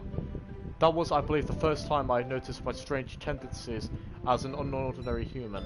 Or as an ordinary human, if one. I gave the raccoon, I believe that's a raccoon, a piece of bread, my subconscious well aware of the consequences. Well, assume that a raccoon is fed, it will always come back for more. The enticing beauty of my cutting knife was the symptom. The bread, my my hungry curiosity, the raccoon, our urge. An urge. Uh-oh. The mood it creates as its phase, and reflects that much more light off my cutting knife. That very same knife glistens in the lights of my raccoon friend. I can't read further down. I was a little more daring with this one than yesterday's. I can see that. It's a lot more metaphorical. I don't know if that's my fault, but I can't begin to imagine what this poem is about. That's right. It's a bit closer to my preferred writing style, using the poem as a canvas to express vivid imagery and conveying emotions through them. Yeah, if I take it as face value, then I can't even figure out what it's supposed to mean. Well, I think it's something that different people can relate to in their own ways. History. Yeah, it could be a bit weird. He could die and come back. Just Google it, Fatchy. Some things I'm used to keep myself. So I sometimes write things about them. Why do you keep them to yourself? Because they're embarrassing, and people would make fun of me. Don't you have anything like that, Dark? Well, yeah, I guess I do. I feel like everyone has a little something like that. The best we can do is respect each other and our individualities, even if it's difficult sometimes and things make us uncomfortable. After all, I hadn't learned to embrace my own weirdness, I would probably hate myself. I might be ranting a little now, but I'm glad that you're a good listener. You're good at a lot of things. Writing, listening. There really aren't many people like you, Dark. That's exaggerating a little bit. It's just how I feel. I never thought I'd feel so comfortable sharing my writing, but now I almost feel looking forward to it. It's just a really nice feeling, and you're to thank for that. It's nothing, really. Yuri smiled sincerely at me. For just a moment, her timidness seemed to have disappeared. Natsuki, you're next. Well, I can admit this is better than the last one. It's nice to see you putting in some effort. That's good. But I still don't like this at all. It's trying too hard to be serious. What do you mean by that? Poems don't need to be all deep sounding to express something. It's just going to sound like you're forcing it unless you really don't suck at it. Honestly, don't bother trying to write poems like this until you're on Yuri's level. Natsuki stopped short all of a sudden. Don't tell me. Eh? You're not just trying to impress Yuri, are you? What are you talking about? Keep your voice down. You know, Yuri would love this angsty... Just because she's a talented writer doesn't mean I mean... Ooh, looks like I'm in trouble. I somehow struck a nerve, even though what I did is beyond me. I'm so done with you. Natsuki shoves the poem I handed back over to me. Take your stupid poem. If you wrote it for someone else, just don't show it to me. Ouch. This is what I get for letting a younger girl step into my business. Unless I was a mind reader and I was destined to be in the world of pain from the start. At least Natsuki wasn't the girl I was really trying to impress in the first place. Let's go Sayori next. Ooh, I like this one, Dark. It has some nice feelings in it. Ah, I'm glad. Does that mean it's better than yesterday's? Let me think. I don't know. I guess I like them both. Hehe. That's not very helpful, you know. Well, I'm not good at figuring out if poems are good or bad. But that's why I just go by my heart. If it makes me feel things, then it must be a good poem. I'm not sure that's exactly how it works. Then again, I guess conveying feelings is a pretty important part of this whole thing. Yeah, maybe. Honestly, I don't even know what kind of writing you like in the first place. Yeah, me neither. Why do you at least try and giving it some thought? Aw, you want to write something for me? That's so sweet. Yeah, right. But you're always thinking about other people. You need to think about yourself every once in a while. If you don't, you might end up getting hurt at some point. Well, I don't know what you mean, but I'll try to keep it in mind. Well, whatever. Anyway, let's see. I guess I like happy poems. Wait, sometimes I like sad poems too. Sometimes a little bit of both. There's a word for that, right? What's the word I'm looking for? Bittersweet. Yeah.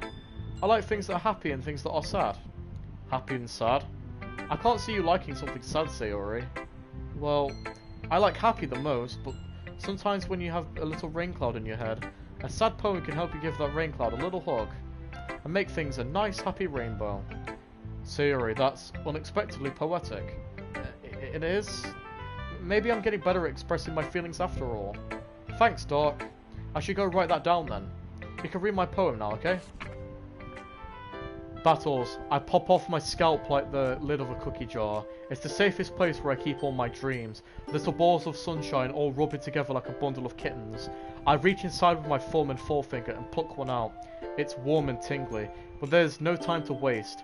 I put it in a bottle to keep it safe. I put the bottle on the shelf with all the other bottles.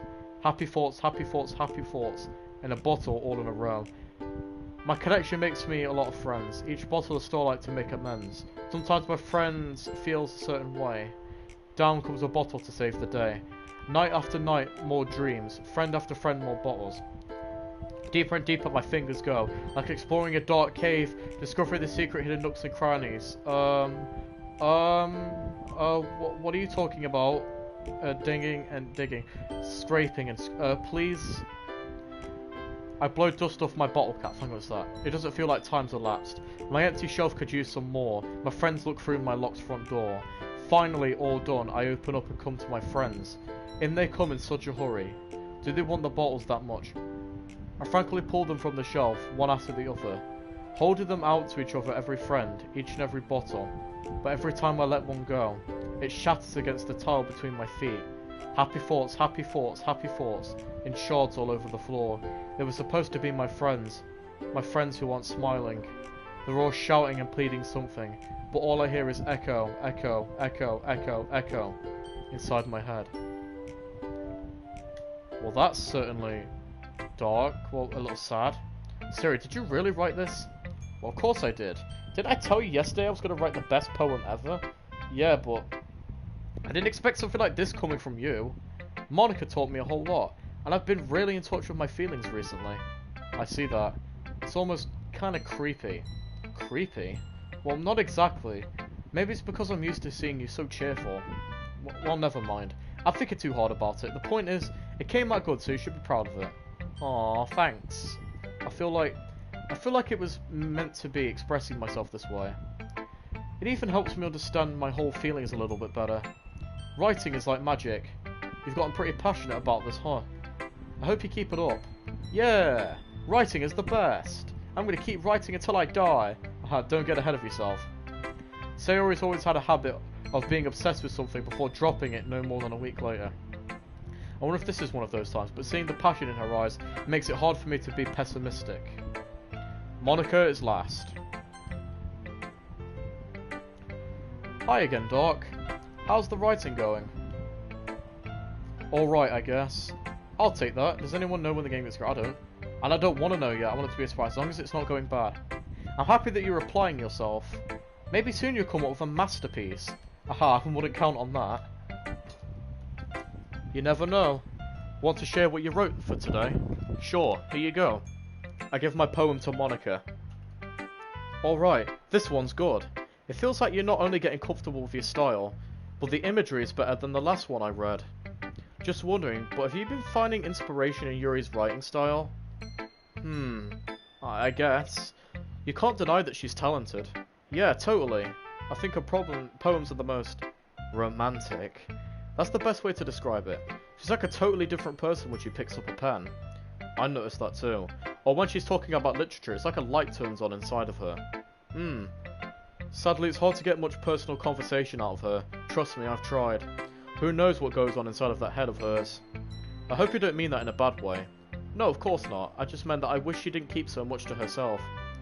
But still, defending her like that? You must be pretty into her. You completely misunderstood. Ha, calm down, I'm kidding. Besides, I'm pretty sure she's already got a boyfriend. Uh-oh. You lying son of a bitch. You only want to say that so I hook up with you. You are lying, Monica. Monica's a liar. Yeah, fictional one away. Yeah. About to say. Hunch, but well, there's not really anything wrong with that. You lying bitch. Oh, well, I know. I was just saying, but anyway. You want to read my poem now? I like the way the one's turned out. I hope you do too. She's kind of like... She's trying to subtly guide me towards liking her. Notice how she's dissed Yuri. Notice how she interrupts us when we're going in a scene together, like when we sat against the wall. She doesn't want us to be together. What with them? Save me. The colours they want stop. Bright, beautiful colours. flashing, expanding, piercing, red, green, blue, an endless cacophony of meaningless noise. The noise it won't stop, violent grating waveforms, squeaking, screeching, piercing, sine, cosine, tangent, like playing a chalkboard on a turntable, like playing a vinyl on a pizza crust, an endless poem of meaningless. Loathe me, or love me, loathe me. It's even more abstract than your last one, huh? I guess it's just the way I write. I'm sorry if you don't like it. No, I never said that. It's just the kind of thing I've never really seen before, I guess. It's kind of like playing with my space on the paper. Choosing where and how to space your words could totally change the mood of a poem. It's almost like magic. The way I wrote the lines really short makes it feel like they're trying to speak over the noise. I see. It's still hard to tell what it's about though. Sometimes asking what a poem is about isn't the right question. A poem could be as abstract as a physical expression of feeling, or a conversation with the reader. So putting it that way, not every poem is about something. Anyway, here's Monica's writer tip of the day. Sometimes you'll find yourself facing a difficult decision. When that happens, don't forget to say... Excuse me? Excuse me? You got something to say to me? Excuse me? Monica? Love, do you mind repeating that?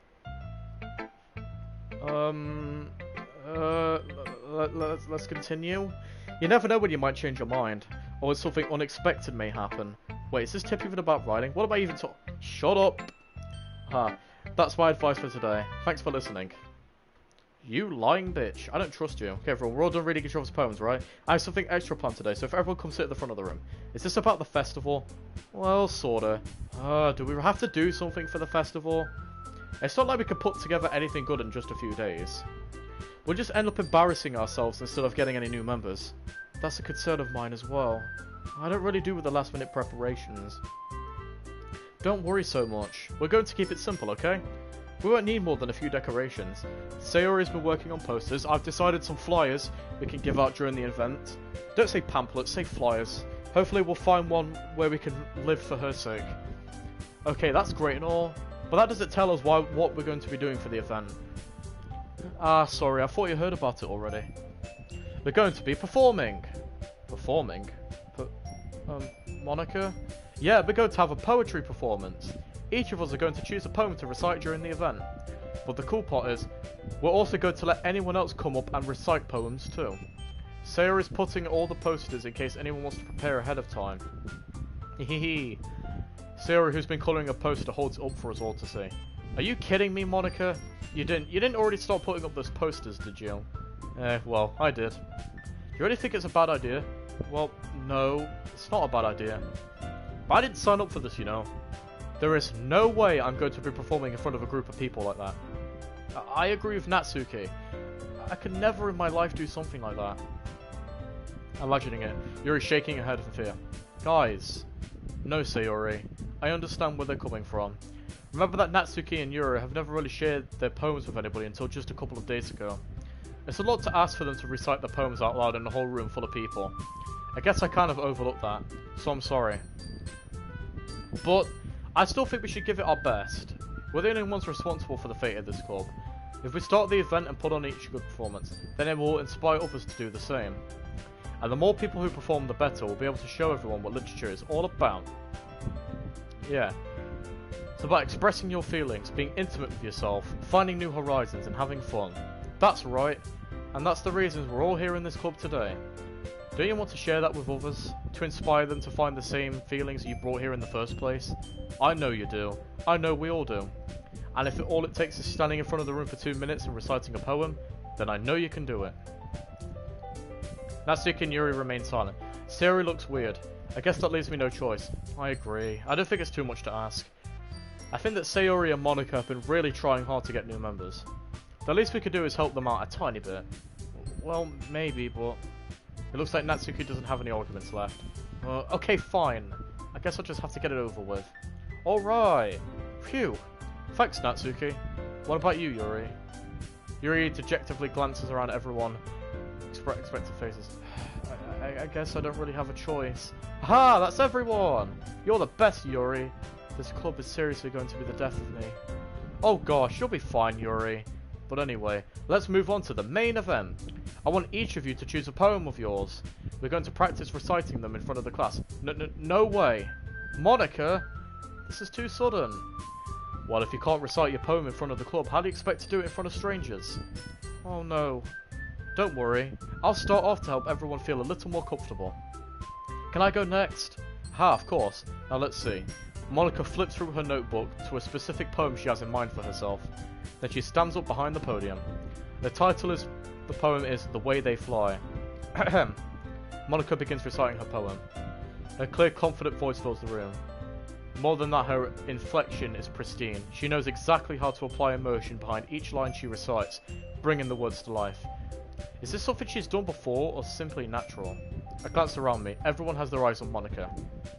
Siri looks amazed. Yuri has an intense expression on her face that I don't understand.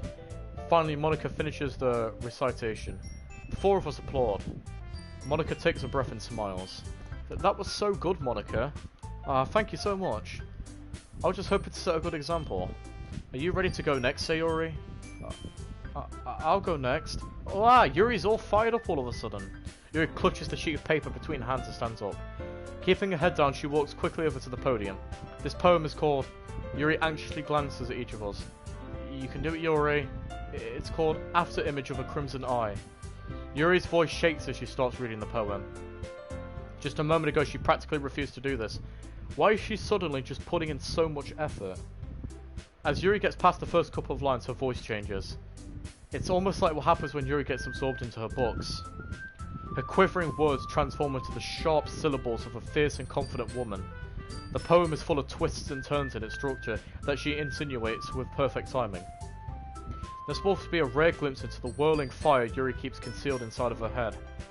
Suddenly, she's finished. Everyone is stunned. Yuri snaps back into reality and glances around her as if she's bewildered even herself. Or bewildered. It's up to me to save the situation. I'm the first to start applauding. Everyone joins me afterwards and we give Yuri the recognition she deserves. It's not that we didn't want to applaud for her, but we were caught off guard and we must have forgotten. As we applaud, Yuri holds the poem to her chest and rushes back into her seat. Yuri, that was really good. Thank you for sharing. Snap back to reality. Oh, here comes Monica. Oh, there goes Yuri. And there's Natsuki. And I can sing it all. Because Yuri is down for the count. Okay, I guess I'm next then. Sayori hops out of the chair and cheerfully walks up to the podium. This one's called My Meadow. Thank God you didn't entitle it My Bush, because we'd have a problem if that was the case. Haha. Sorry I giggled.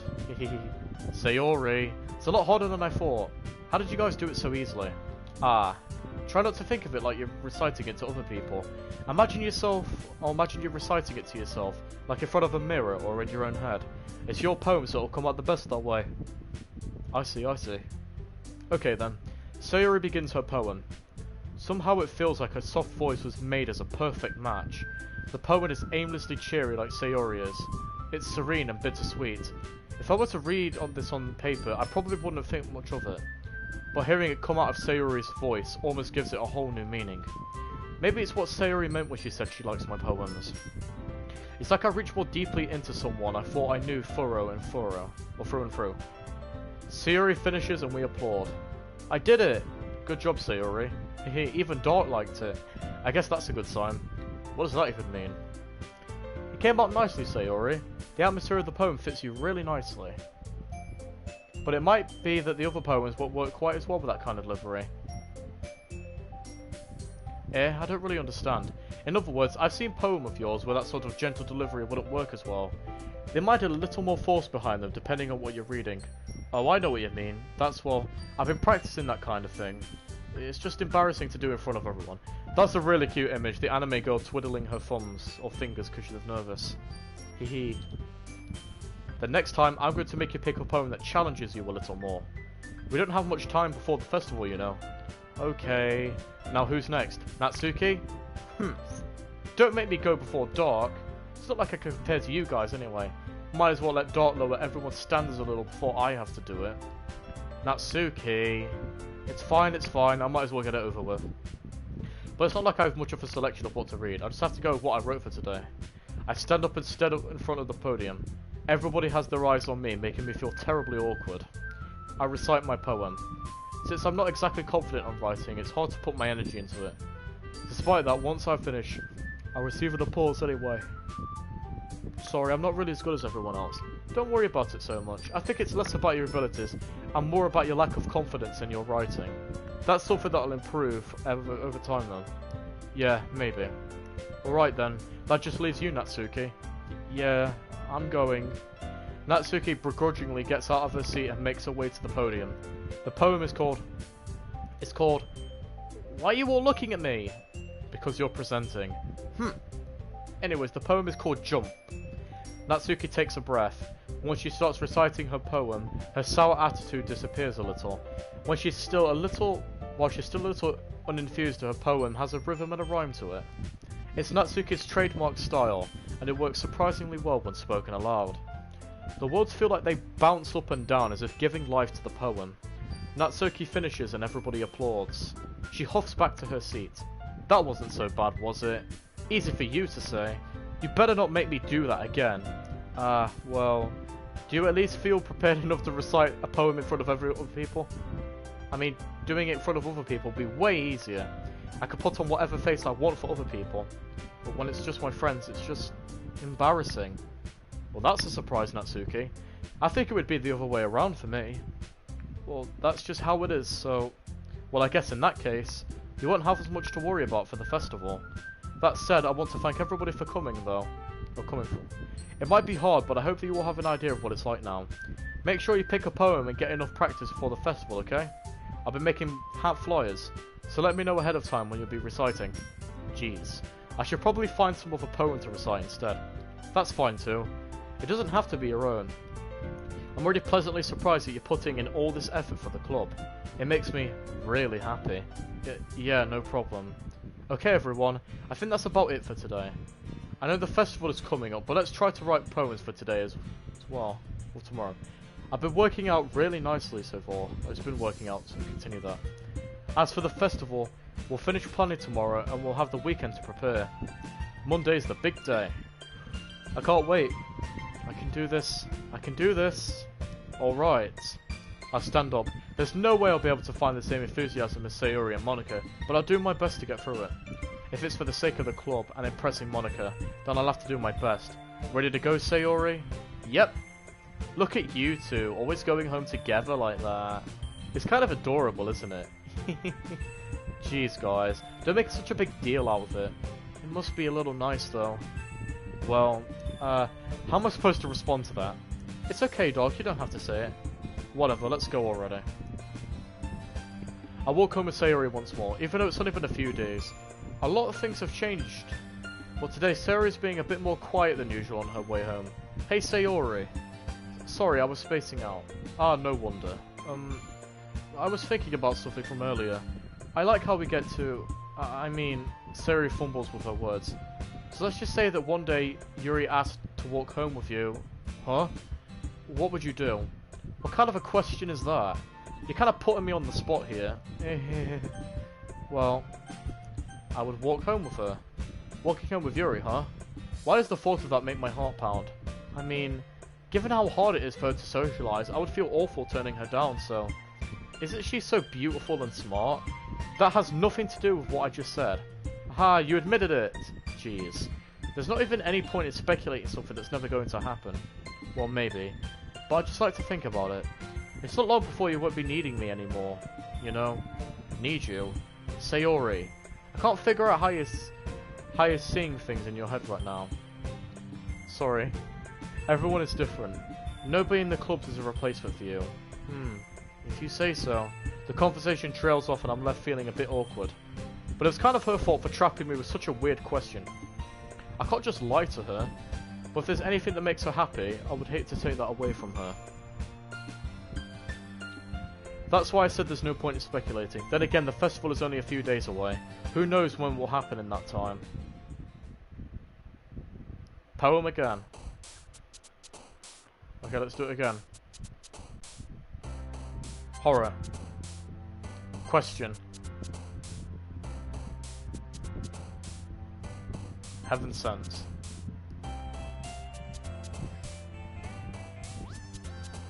Peace. Frightening. Hey gang, I can't stay for long, hang out with my family. Girlfriend and her family. Have a good night, guys. Same to you, man. Brief. Scars. Let's see. Raindrops. I'm just going for the same thing again. Alone. Philosophy. Analysis.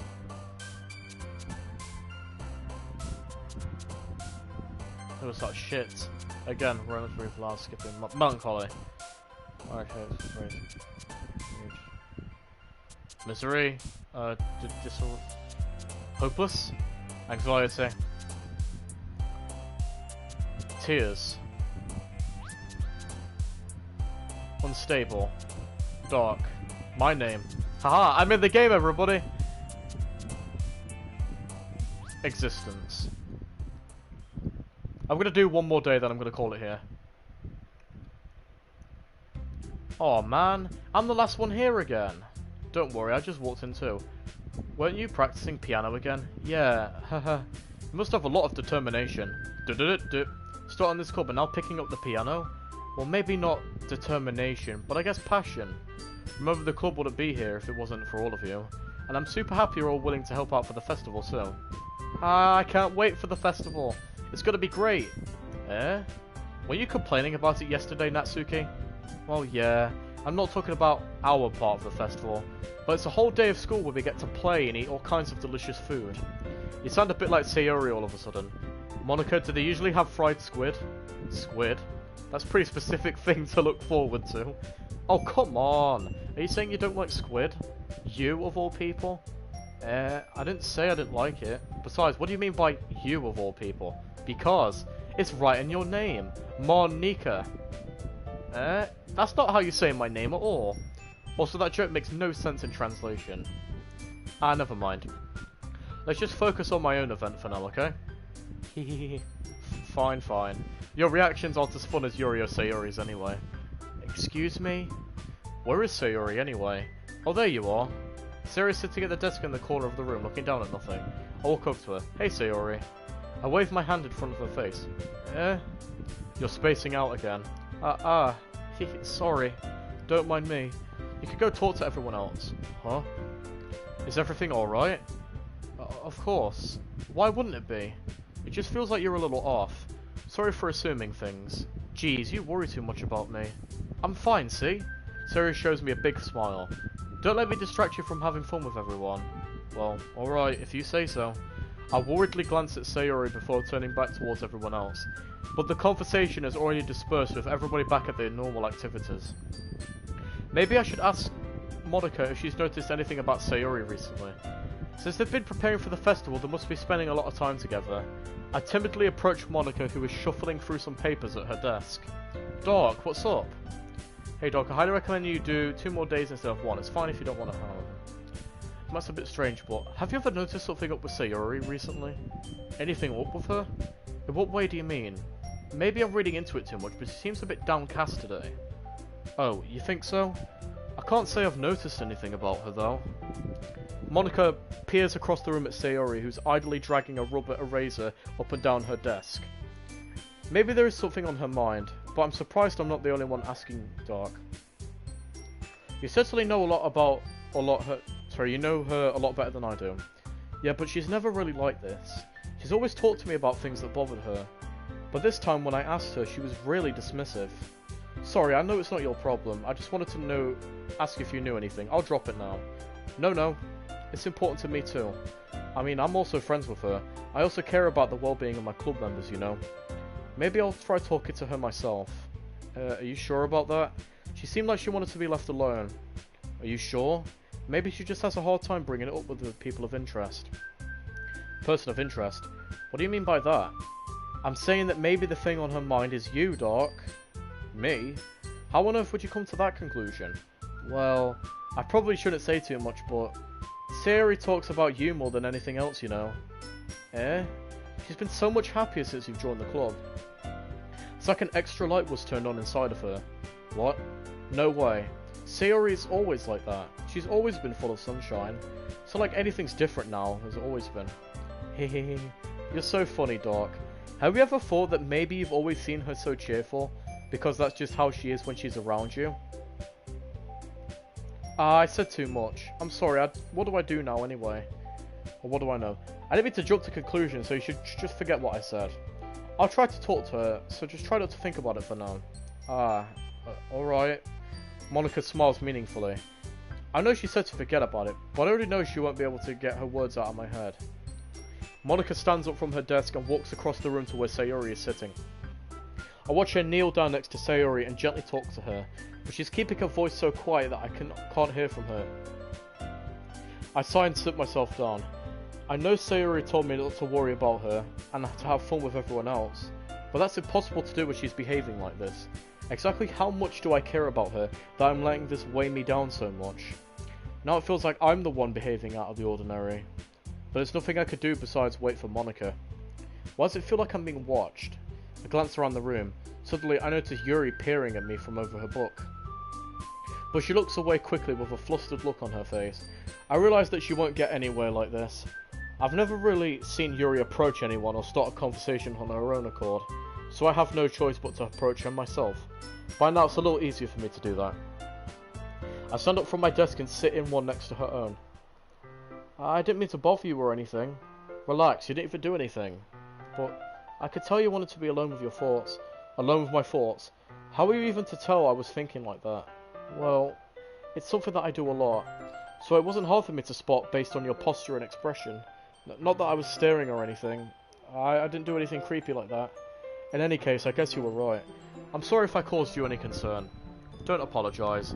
Your troubles are only the concerns of those who are willing to share in that concern. Of course, there are certainly those who find the most comfort in keeping to themselves. But if you would prefer to share what's on your mind, then I'd be glad to listen. It's really not that big of a deal. I was just feeling a bit uneasy about Sayori. Sayori?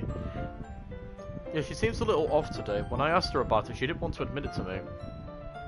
So I can't help but wonder, has something happened to her? Oh, that's quite romantic. Eh? Sorry, I didn't mean to say anything stupid. It's not that, I just didn't want you to misunderstand. Sayori and I have just been friends for a long time, and that's all. Ah, I see. Then perhaps it's unusual to be so dismissive about her feelings. Or maybe I'm just reading into it a little much. Dark. The world is full of meaning, often hidden deep beneath plain sight. And there are so many untold mysteries behind every person, no matter how well you may know them. Ah. So you think there might be something behind it after all? I think that Sayori is a very complex person. Her mannerisms on the outside don't always match up what's going on inside of her head. She may not always know what she wants, but I noticed her strange behaviour today. I also feel the same concern for her, but in your case it looked like she was fully occupying your thoughts, wasn't she? Well, I guess that was the case. Sayori, she really means a lot to you, doesn't she? I guess, but you don't need to put it that way. We're just good friends, that's all.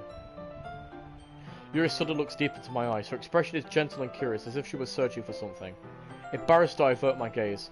Sometimes, a person's mysteries are untold even to themselves, and you, as someone honest and caring, may uncover feelings you weren't even aware of in you. That is, I think that she would be a very fortunate person to have you feel that way about her. Yuri, you're giving me too much credit. I'm a pretty simple guy. I think I'm pretty good at understanding my own feelings. I'm not nearly as sophisticated as you. That's not a compliment, is it? It is what it is. Anyway, so as long as we're here, why don't we do some reading? Well, as long as you're okay with it. Yeah, I should be taking my mind off this whole thing. Okay, everyone. After some time, Monica calls out to the club room. Why don't we share our poems now? Before I know it, everything is back to normal. Everyone goes to retrieve their poems and I do the same. I make eye contact with Monica and she smiles at me. I wonder what she was talking about with Sayori. Yuri! Let's show her to Yuri. Dark. The writing has only improved in these last few days. Every poem you have shown me has been nothing short of spectacular. I can really feel the emotions. I'm a little envious even. I don't think it came to me this naturally. Yuri, that's the wrong way to put it. This never did come naturally to me. but I've been able to improve so much thanks to you. You're really the example I was chasing after. Is that so? Yuri gently smiles to herself. This feeling, I'm so glad I got the chance to share my writing. I never thought I would feel this. I remember you mentioning that yesterday. I can't believe that you're so good at something and you've never even shared it with anyone. It's kind of a shame. Maybe, but it's not like I really had a choice. What do you mean? Well, Yuri smiles sadly. Dark, during lunchtime I eat by myself. Did you know that? It's a great time to find a quiet spot and do some reading. In fact, I always have some books with me. You could say I really enjoy reading. Well, that's one way to put it anyway, but books are so full of amazing and inspiring people. People you want to fall in love with, or people you know you want to make a really good friend. Cheerful people who always put a smile on your face, or deep thinkers and problem solvers who discover the mysteries of life. So when you look at it that way, I'm surrounded by friends every day, you know? And those friends don't laugh at me. They don't tease me for spacing out all the time. They don't make fun of my body type, and they don't hate me for acting like a know-it-all. People say that about you. I'm not a know-it-all, Dark. It's the opposite. I don't know anything. I don't know how to talk to people. I don't know how to make people see me as normal. I don't even know how to make myself happy. I have all these feelings and all I can do is read and write. But it wasn't until now that I started sharing it with you that I really understood what was missing all this time. But I haven't really done anything. No, that's wrong. Just being patient and respectful. That's really important to me. I know I'm a difficult person, Dark. I speak too slowly. I second guess myself all the time. I read too deeply into things. But every time, you've always treated me like I was just someone else. It's so rare that I feel comfortable with my feelings when I talk to others. But that's why every time I talk to you, I just feel really happy. I see. Well, I treat you how you deserve to be treated, Yuri. And if other people don't see it that way, then screw them. I mean, I joined this club hoping I would make friends. I would say I've had at least one success. Wouldn't you? If you put it that way, then yeah. We really are friends now, aren't we? Yuri puts her head in her hands. But this time she's smiling as she does it. Do you want to show me your poem? Yeah, I do. Let me get it for you. Ghost Within the Light Part 2. The tendrils of my hair illuminate beneath the amber glow, bathing. In the distance, a blue-green light flickers. Figure crosses its path. Go closer, closer. The heart pauses and raises its arm. Okay, time stops. The only indication of movement is an amber light flickering against his outstretched arm. The flickering light is in a rhythm with the pounding of my heart, teasing me for succumbing to this forbidden emotion. Have you ever heard of a ghost feeling warmth before? Giving up on understanding, I laugh. Understanding it's overrated. I touch his hand. The flickering stops. Ghosts, one blue-green. My heart is amber. Is this a love confession, Yuri? Is this a subtle love confession? I send it back to Yuri. Instead of taking it from me, she looks away. Do you dislike it? Ah, no, of course not. I just don't really know how to respond. Despite Yuri's poems being cryptic, it wasn't hard to figure out what this one was about. I don't know if I'll be able to explain this one. That's fine, I understand this one. Yuri's having an even harder time to speak than usual. Does this one mean a lot to you? Yuri nods. I'm not really good with words, but I'm happy that you shared it with me. So thank you, and I hope we keep spending time together. Despite my inability to maintain eye contact, I see a faint smile emerge on her lips. I try once again to hand the poem back to her, but instead she gently takes my hands and pushes them back towards me. I hesitate in response to her warm touch. The poem is... Once again, Yuri fails to complete a sentence. You mean I can keep it? Yuri nods. I'd love to. Again, Yuri faintly smiles, as if she doesn't want me to notice. You always make me feel nice. I know I'm not good with people, but I hope that I can return the favour sometimes. Yeah, don't worry. I think you did a good job. Yuri finally turns back towards me. I guess we should move on before Monica says something. But I'm sure we can talk later. Yeah, I'm sure we will. With that, Yuri timidly smiles at me and I return to my seat so I can put a poem away. How sweet. Natsuki! Yeah, no thanks. You didn't even... Next! Wow, she just skips. Wow. Wow, Natsuki, wow. It's nice, I guess. Come on, I can already tell you don't like it. Well, you don't need to worry about what I think. After all, you wrote this for someone else, didn't you? Probably Yuri. I didn't write this for anyone specifically. Oh, dude, they're figuring it out. They're figuring it out. Maybe. That's not really what I meant, though. But it's okay. You're making new friends like I was hoping. That makes me really happy.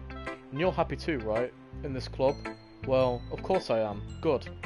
That's all that matters to me. Thank you, Doc. Sayori, is there something wrong? Huh? No, nothing. I'm just a little tired today. Alright, just tell me if you need anything. I will. Don't worry about me, okay? You can go play with everybody else now. If you insist. Yay! I'm gonna go home a little bit early today.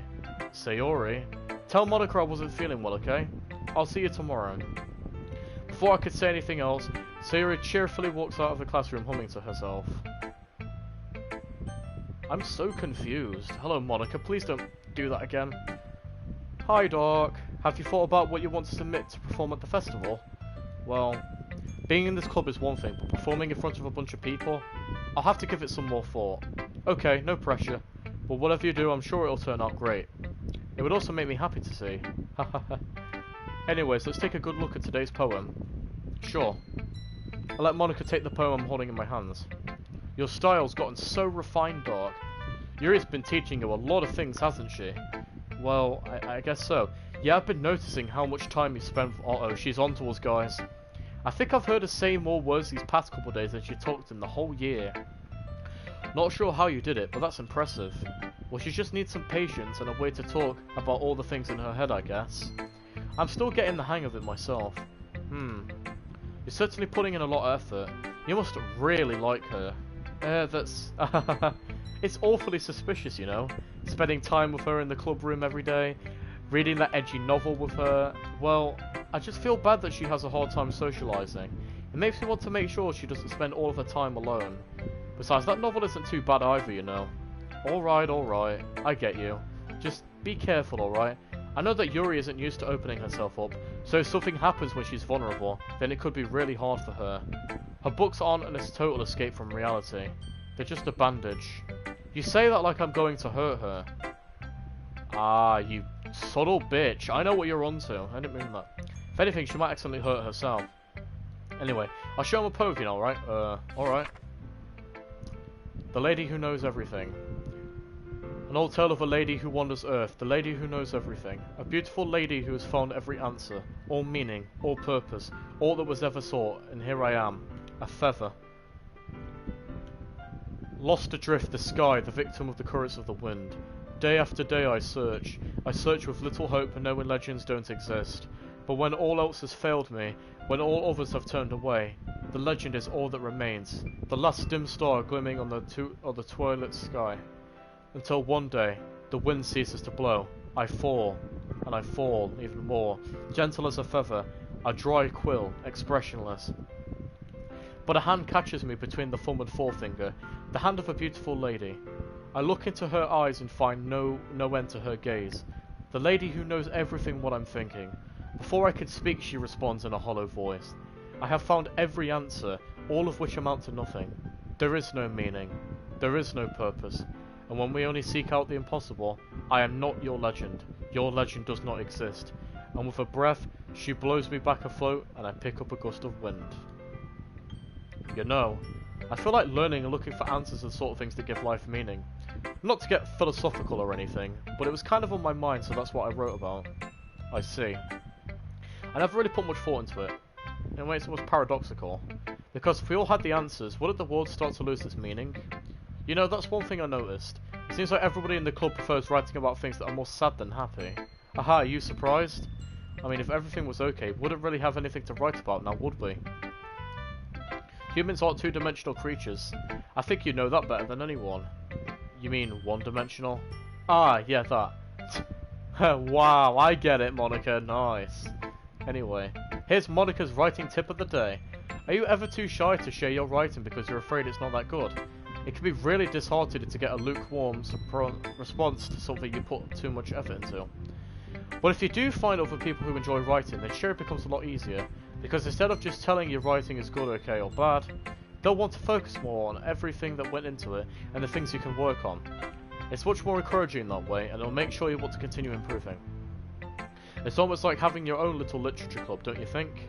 That's my advice for today. Thanks for listening. Okay, you three, we're all done sharing poems, right? Why don't we start figuring out? Hold on a second. Is it just me, or did you just say something strange now? Eh? Something did sound a bit unusual. That's right, you deviated from your usual catchphrase when addressing the club. Catchphrase? I don't have a catchphrase. Jeez, why is the mood so weird today? Look, even Yuri isn't immune to it. Stagnating air is common foreshadowing that something terrible is about to happen. Wow. In your books, maybe. Look, the only thing different is that Sayori isn't here. Ah, it seems you're right. Sayori always helps lighten the mood a little bit, doesn't she? It's almost like everyone's balance is thrown off a little when she's not around. Where the heck did she even run off to anyway? I thought she just went to pee. Natsuki, please show some decency. Oh, come on! Actually, she said she wasn't feeling well and she went home today. Is that so? I hope she's alright. Seriously? Out of all the times to not go home with her, you pick the time she's not feeling well. So much for you two being all lovey-dovey. Ah, no. First of all, stop misunderstanding my friendship with Sayori. And second, she's kind of been avoiding me today, so I didn't want to force it. Ooh, that curious expression coming from Yuri of all people. Calm down, guys. I talked to her earlier and everything is fine. What did she say? Anyway, we need to figure out the rest of her preparation, so... No, what did she say? Don't change the subject, you bitch. I know, you're just trying to avoid everything. Decide what everyone will be doing this weekend. I already know what I'm doing. That's right. Natsuki will be making cupcakes. But we might need a lot of them in different flavours. Can you handle all of that by yourself, Natsuki? Challenge accepted. And as for myself, I'm going to be printing and assembling all the poetry pamphlets. Or flyers, sorry. Sayori will be helping me design them. And as for Yuri... Yuri, you can... Guys, can you help me come up with something for Yuri? I'm useless. No, that's not at all. You're the most talented person here, you know. Now, Natsuki's pouting too. Jeez, even I can tell now. I guess I never give Sayori enough credit, but I can tell things are even harder on you when she's not around. Ah, that may be the case. But if I can't also be the leader in my own room, I won't grow as a person. So Yuri, you have beautiful handwriting, you know. So you should make some banners and decorations to help the atmosphere. Atmosphere? About that, I love atmosphere. Yuri's expression changes as she stares into the desk in focus and starts nodding to herself. Your mind is already racing, I see. That's great. You'll be a wonderful help, Yuri. But anyway, that just leaves you, Dark. The one who is truly useless. Ha, don't say that. In fact, both Natsuki and Yuri have some pretty heavy tasks to handle. It would probably go a long way to give one of them a hand. You could always help me out as well. I would be really appreciative of that. Is Monica suggesting I spend the weekend with one of my club members? How on earth are they going to respond to a suggestion like that? I suppose I wouldn't mind a bit of help. Well, even if you don't know how to bake, there's always some dirty work I could give you. It's not like Monica's going to give me a choice, and you should be sitting on your butt anyway. Natsuki tries to mumble a bunch of excuses like that. If I recall, Natsuki, you mentioned that you'd like to handle baking on your own. Doc may not like to be around if you only make him out to be a nuisance, so therefore, he may be more suited to assist you with the decorations. Hold on, I never said that. How hard could it be to make a few decorations anyway? Sounds more like yours just make an excuse for Doc to... What are you saying? It will be extremely meticulous work. And baking isn't? Just what do you think? Guys, let's settle down for a moment. In the end, I think it's up to Doc to decide how he'd like to contribute. Besides, he hasn't gotten the chance to spend any time with me yet, you know. So I'm sure he's interested in... You literally just said, I'm surprised as well. Sorry. I was just saying though, jeez. Can we just settle this already? Yeah. Doc, you're okay with this, right? In the end, it's up to you. Of course. Very well. In that case, everyone looks straight at me. But of course I'm going to go with... Sayori. No, I'm saying Sayori. What's up with Sayori? I mean, if it could be anyone, I'd prefer to be Sayori. I mean, we're already neighbours, and but Monica said that Sayori was helping her. Jeez. Do you really hate us that much? No. Sorry, I didn't mean for this to be difficult. I just think of the club, okay? Okay, I'm apparently not allowed to look after her then. Fine. Yuri. Well, I'll probably be the best helping out Yuri. Me? Are you serious? Why would you... Natsuki, I could already tell you're about to shout something mean. No, I was just saying... Ugh. So you'll be helping Yuri then, Doc? Yeah, that's what I'm going to do. I'm glad. I have a habit of overthinking these sort of things, so I think your assistant will be very useful. That's great to hear. Natsuki, will you be able to handle the baking yourself? I mean, yeah, I already said I'd be fine. Okay. Everyone can already tell that Natsuki is feeling a little bit sour. So is that everything we needed to go over? Yeah, that should be about it. Are you guys excited? Well, excited may not be the right word, but I suppose I'm looking forward to it a little bit.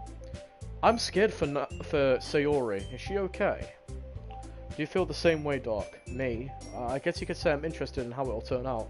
That's good enough for me. What about you, Natsuki? Natsuki? What? Why is everyone yelling at me? I didn't even do anything. No, that's not what I meant at all. Yuri anxiously glances between everyone in the room. I'm sorry for this. I don't really know why Doc picked me, and also, your cupcakes are the best cupcakes I've ever had. They really go well with my tea. And nothing I do for that event will compare to that, so... I get it. I'm kind of surprised though. Why? Well, I'm the one acting immature.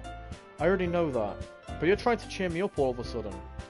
I know I'm not very good at it. I'm sorry if I said something bad. Natsuki isn't the only one surprised. Monica and I are also taken aback by Yuri's words. When she already had trouble with words, trying to cheer somebody up must be far out of her comfort zone. But I begin to understand. Yuri was trying to sound like Sayori, even if it didn't work perfectly. I could tell that she tried to say something Sayori would say at a time like this. Because Sayori would always help everyone smile and feel good about themselves. No, I kind of appreciated it. I'm sorry for making a big deal out of nothing, but I'm going to say this. You better bet my cupcakes are the best part of this whole event. Hello there, I'm back. I believe you. I'm scared for Sayori. There's the choice of going over to see Sayori, but they wouldn't let me.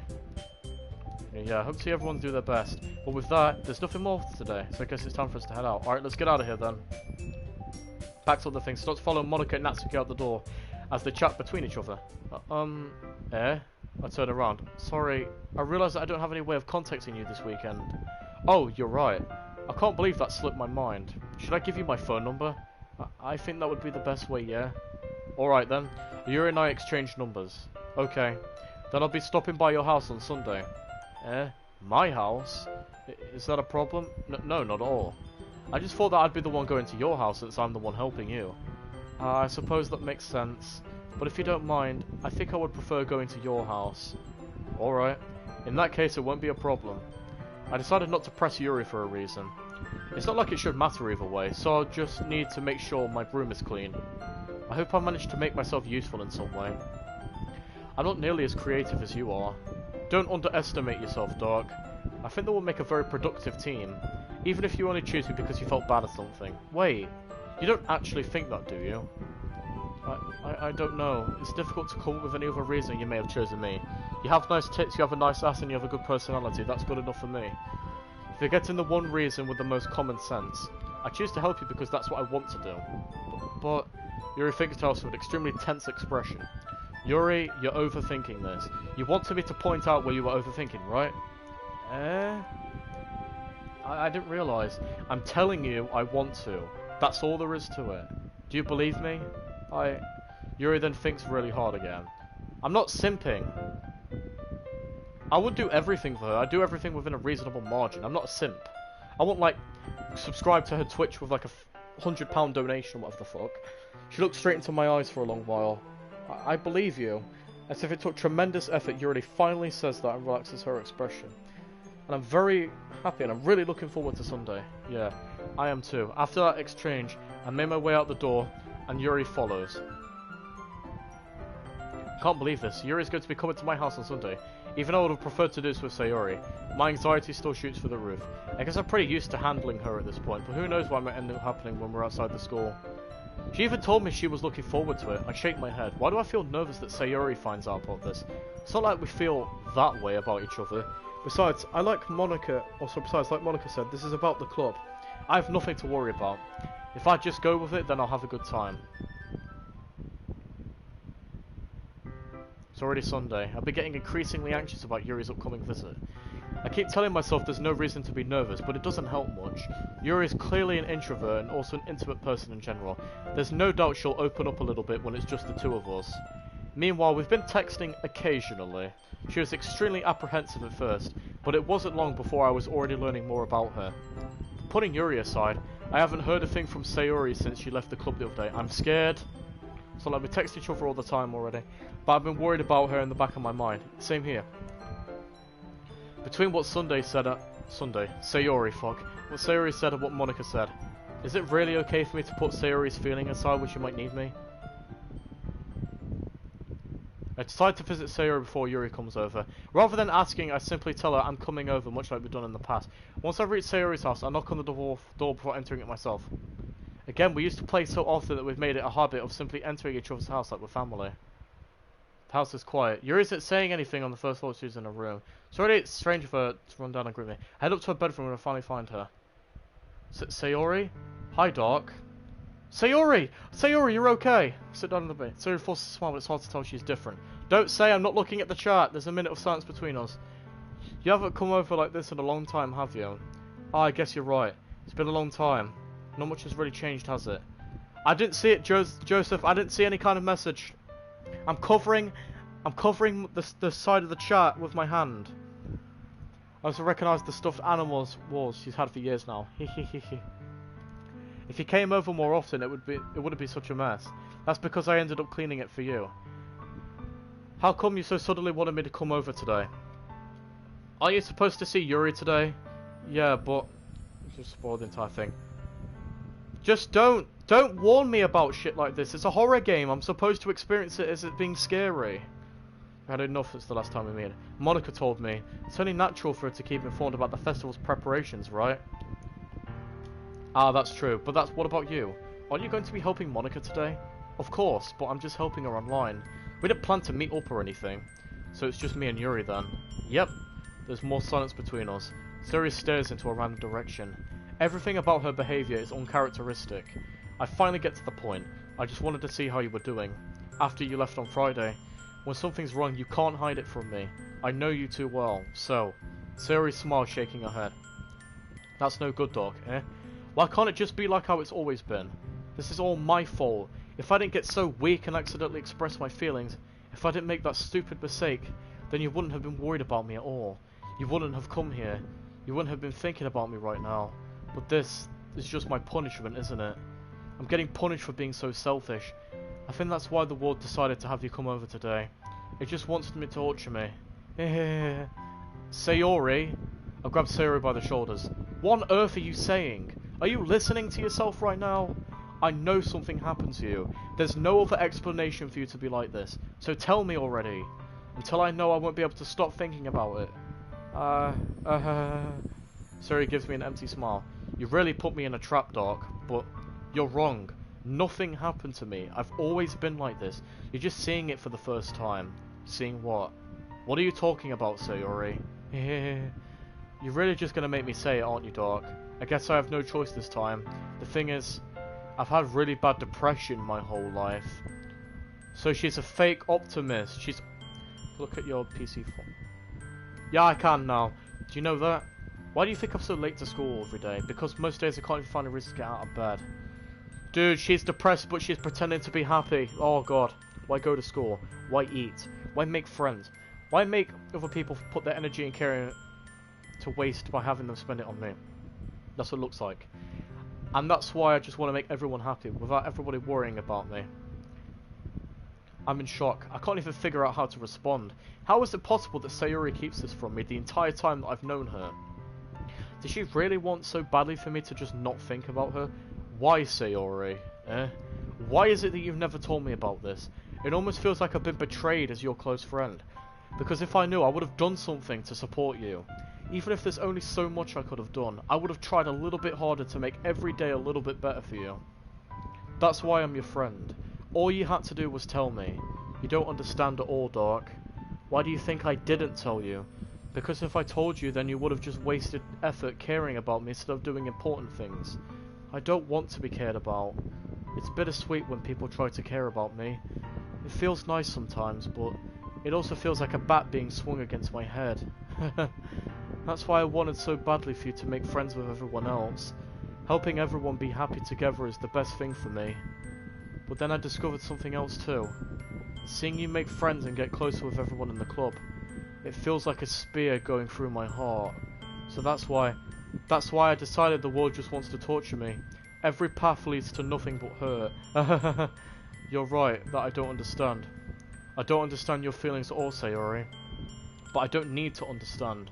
Whatever it takes for me to help you, stop hurting. That's what I'll do. No, Dark. There's nothing.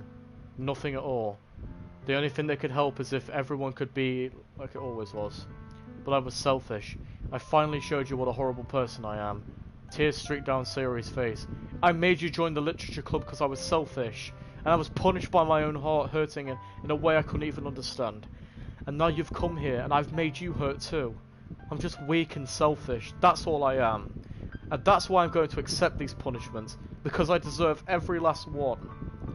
Without thinking again, I grab Sayori's shoulders. This time I pull her into a tight embrace. Dark. Sayori. I don't care if you feel selfish. I'm really happy that you convinced me to join. Seeing you every day makes it worthwhile enough. If I make friends with everyone else, then that's just a bonus. But please, never underestimate how much I care about you. I wouldn't have it any other way.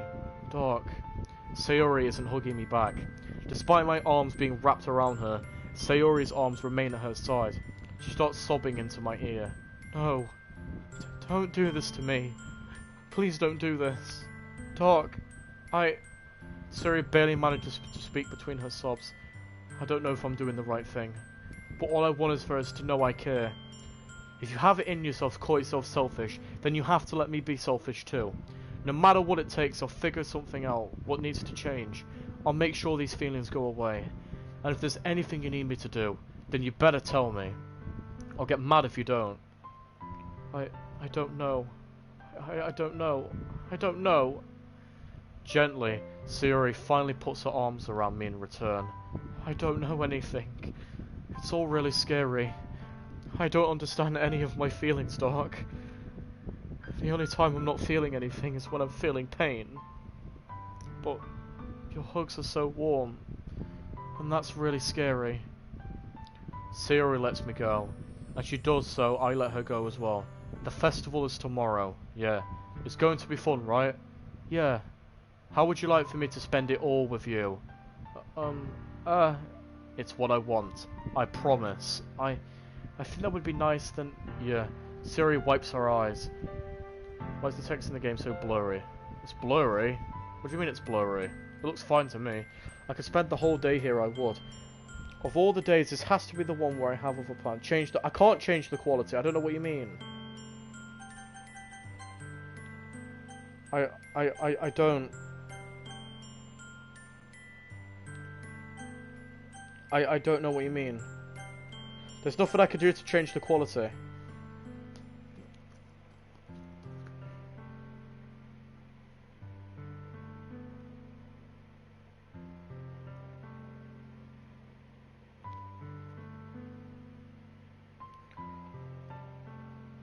On the live stream, it's looking fine. Screw it. So people knows I have other plans. Maybe I should cancel. No, I don't. Please don't. If you did that, then I really wouldn't forgive you. But it's almost time for Yuri to meet me at my house. At the very least, you want to come to help hang us out. It'd be fun. To my surprise, Sayori shakes her head. I'm sorry. I don't know if that'd be very good for me today. You understand, right? It's kind of hard for me to fully understand, but I'm trying my hardest. It's okay. Don't know he's... Okay. Don't worry too much about it. I'll see you tomorrow, okay? Alright, I look forward to it. I say goodbye to Sayori and exit house. On the way, I find myself still feeling uneasy.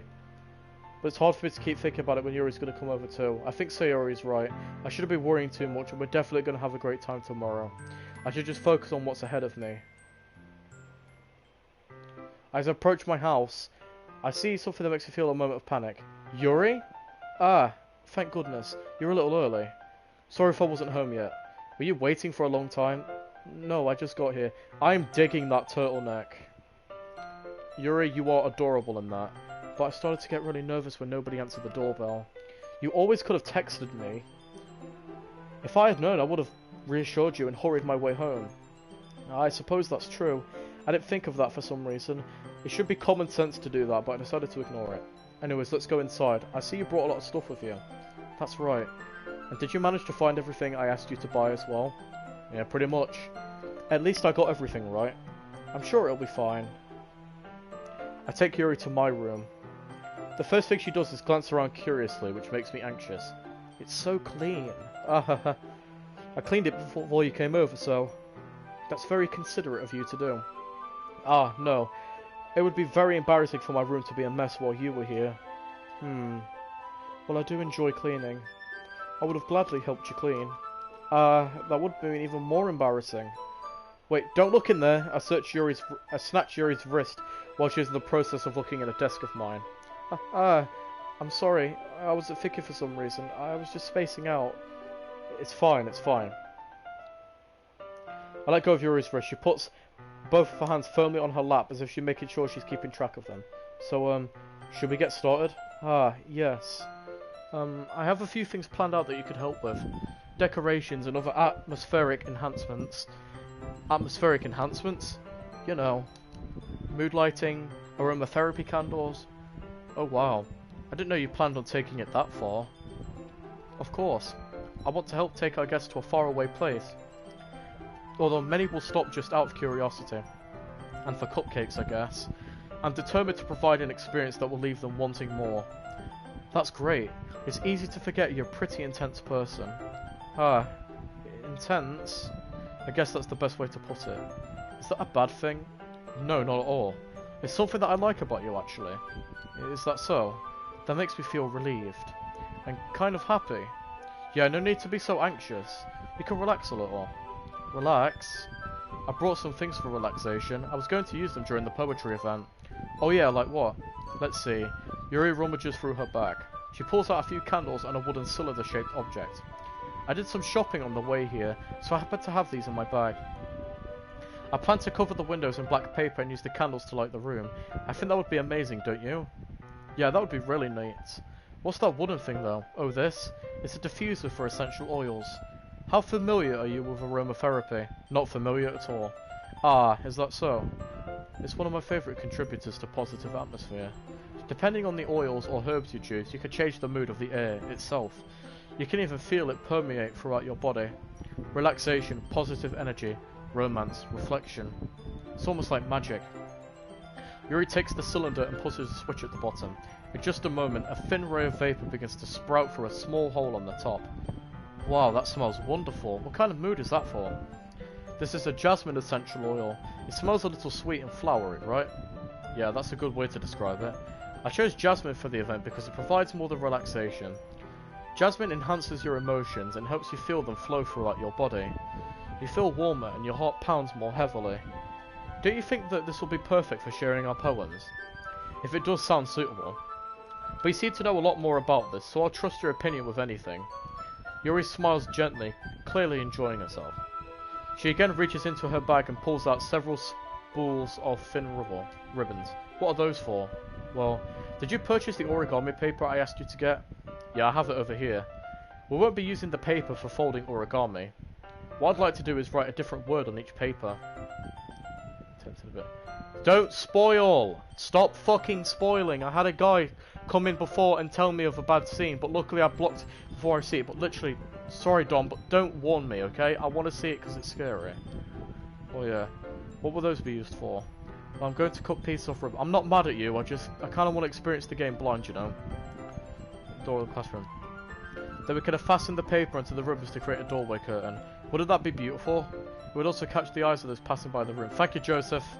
It may attract some people to peek inside. That's really creative. I had no idea you'd be so good at this, Yuri. Is that so? Well, I suppose I do get a little intense, as you'd put it. Yuri giggles with red cheeks. Is it just me, or is she more relaxed when it's just the two of us? Your choice, though it wasn't about horror. Maybe it's just the excitement she feels. Well, again, just stop. Drawing. Here's the marker arc. You can write any characters you want. I'll help you once I finish cutting the ribbons. Oh, alright. Sitting on the floor together, the two of us get to work. I carefully draw a different character on each paper, doing my best to manage my bad handwriting. Yuri unveils a long strand of red ribbon to her desired length. Then she reaches into her bag once more and pulls out a pocket knife. The knife is strangely beautiful. The silver handle has an intricate pattern of waves etched into it. The blade itself is gently tinted blue. That's no ordinary pocket knife. It looks really fancy. Well... Embarrassed, Yuri looks away. What is it? You're going to think it's weird. Yuri, whatever it is, I have no reason to judge. To each their own, you know? If you promise you won't be weirded out... Yeah, I promise. Alright. The thing is, I'm kind of into knives. They're just so pretty. I can't help it. I don't know what it is. A combination of craftsmanship and the feeling of danger, maybe. What am I saying? Please don't think I'm weird for this. You're laughing at me. No, I'm not laughing at you. It's just funny how nervous you get about sharing. It's, well, interesting to be into, I guess. But I think it kind of suits you. Suits me? Yeah, it's kind of intense. Besides, it's a really cool looking knife, I can't deny. It is, isn't it? Yuri relaxes her expression once again. Would you like to hold it? Sure, I'll check it out. Yuri carefully hands me the knife with the handle facing me. I take it and turn it around in my hands. It feels heavy, extremely solid. Where do you even get a knife like this? Curiousness out of its sharpness, I feel the point of the knife at my index finger. Ow! Doc! Why did you do that? I didn't expect it to be that sharp. I barely touched it at all. It's my fault. I should have warned you. The knife is extremely sharp. It can cut through skin like it's paper. Oh no. A small drop of blood trickles down the side of my finger. Yuri takes my hand and gives the wound a close look. She stared at it, noticeably fidgets. If you're squeamish, I'll go wash it off now. Without warning. Oh. Yuri puts my finger in her mouth and licks the wound. She really is Akano. I feel her tongue curl around my finger. Startled, I instinctively pull my hand back. Oh. Please forgive me. I wasn't thinking. Yuri lowers her head, her face burning up. Yuri, that's the most embarrassing thing I've ever done. How could I do something like that? I'm sorry. Sure, it was a little weird. It just got me by surprise. But I guess you were just trying to help, right? Yuri, I think you're overreacting a little. She doesn't lift her head. What if she doesn't recover from this for the rest of her afternoon? Alright, you know what? This might be a stupid thing to do, but I've got to do it anyway. I take Yuri's hand and lick her index finger in return. Doc! Did you just really do that? Now we're even. Yuri just looks at me like I did something wrong. I knew that would be a bad idea. As it's not for the sweet aroma of jasmine oil, it would be extremely heavy right now. Just so weird, Doc. George giggles, Charlie. Yuri calling me weird? I have no response to that. Where do you keep your bandages? I don't think I need one, actually. It was a tiny cut. Look, it's already stopped bleeding. I see. That's relieving. The tension is quickly lifted. We each resume our respective activities. I watch Yuri's knife cut through the ribbon like it's nothing but air. Meanwhile, I continue to make progress on the paper. After we finish attaching the paper to the ribbons, we lay them off out side by side. It looks better than I expected and will be very effective as a door curtain. It looks great. Good thinking coming up with this, Yuri. Thanks. It's just something I saw online, really. Are you ready to move on to the next task? Yeah, let's do it. What do you have in mind? I'd like to create a banner. That's why I asked you to buy the paint tablets. That's right. One of the items Yuri asked me to buy was a kit of watercolour paint tablets. We need about 6 cups of water to put each of the tablets in. Do you mind fetching those for us? Of course not. 6 cups of water. I'll be right back in a minute. Thank you very much. Oh, and just a bit of water is okay. If you fill the cups too much, it will be too diluted. Taking Yuri's advice, I decided to use small plastic bathroom cups rather than full-sized glasses. I put them on a plate to catch any paint that drops and then bring it to the back of my room. Yuri? Yes? I come in the room to see Yuri unrolling her sleeve, putting it back over her arm. Nothing. Your face is a little red. Is it too hot in here or anything? No, not at all. There's nothing wrong, so let's mix the paint. Yuri hurriedly dismisses me and takes it upon herself to unwrap the tablets, dropping them into cups. So, I thought we could do something simple that would look very nice. I'd like to paint a gradient across the banner, starting with the colours of a sunrise, then daytime, then sunset and nighttime. Once it dries, I'll write an inspirational quote across the banner. Everybody in the chat, since there's 8 of you, do you want to see me play more Doki Doki Literature Club? Because I am loving this game so much. I want to play more. Do you want to see more? We can hang it on the wall behind the podium at the front of the classroom. Ah, neat. What are you going to write? Well, it'll be more fun to surprise you. Yuri smiles at me. If you say so. After rolling out the banner, Yuri and I kneel on opposite sides so we don't get in the way of each other. Yuri uses a brush and adds a few dots of different colours across the banner to serve as a colour guide for where we paint. This kind of reminds me of elementary school. Play the next fucking day, please. Fine, this is the last one I'm doing. Painting on a banner with watercolours feels a little like the art class projects we had back then. It's relaxing. I'm sorry if this feels too childish. No, I didn't mean that at all. It's kind of fun, you know? Yeah, it is fun. I'm glad you feel that way too. Yuri stops painting for a moment, thinking to herself. For me, I don't need to go out and do crazy things for fun. In fact, I usually don't even want to. I just like it when we can spend time with each other, or one person. Even if it's something simple like reading, it doesn't matter if we don't talk much. Just having a friend next to me makes me feel things a little bit nicer. I think that's all it takes to be happy. Is that so? Even if Yuri and I are quite different, I can understand where she's coming from. I feel that way about things like anime and games, where simply sharing the experience with someone can make me feel happy. I think I feel the same way. Yuri smiles gently. I knew you'd understand. Yuri leans over the banner to grab an unused paintbrush, but I move at the same time, causing my head to bump into hers. Yeah. Sorry. Yuri reels back and I quickly lifts my hands in surprise. Are you hurt? No, I'm not hurt. It just startled me is all. Sorry, I should have asked you to get it for me. It's not your fault. Ah, your face. There are droplets of paint on Yuri's face and neck. Is there something on my face? Yeah, I accidentally got paint on you. Sorry, it's totally my fault. I'll get a towel right away. I rush out and fetch a small towel and then dampen it with hot water. I return to my room and kneel in front of her. Here. I pat down Yuri's face and neck with the towel. Is something wrong? It's hot, I didn't expect it. Sorry. I didn't want to use cold water. Having finished, I started to retract my hand, but Yuri suddenly holds my wrists. Wait, just for a little longer. It feels really nice. I keep my hand still against Yuri's neck. She looked into my eyes. It's an intense expression that I could recognize when she reads her books. Almost as if she's lost in a daze, enveloped by her own thoughts. She breathes gently, half through slightly parted lips. What is happening? Is it the aroma of the jasmine oil giving me this dizzy feeling? Yuri's gentle fingers wrapped around my wrist, sending a tingling sensation through my arm. And suddenly, her face seems to be much closer to mine than it was just a moment ago. Yuri slowly pulls away. Sorry, I've been feeling a little lightheaded today. I didn't mean to space out. It's fine. This moment is over as soon as it began. Yuri picks up her brush again, but her movements seem clumsier, like she's unable to focus. I remain silent, forced to ignore the event that had just transpired. I hesitantly retrieve my own brush and continue following Yuri's example.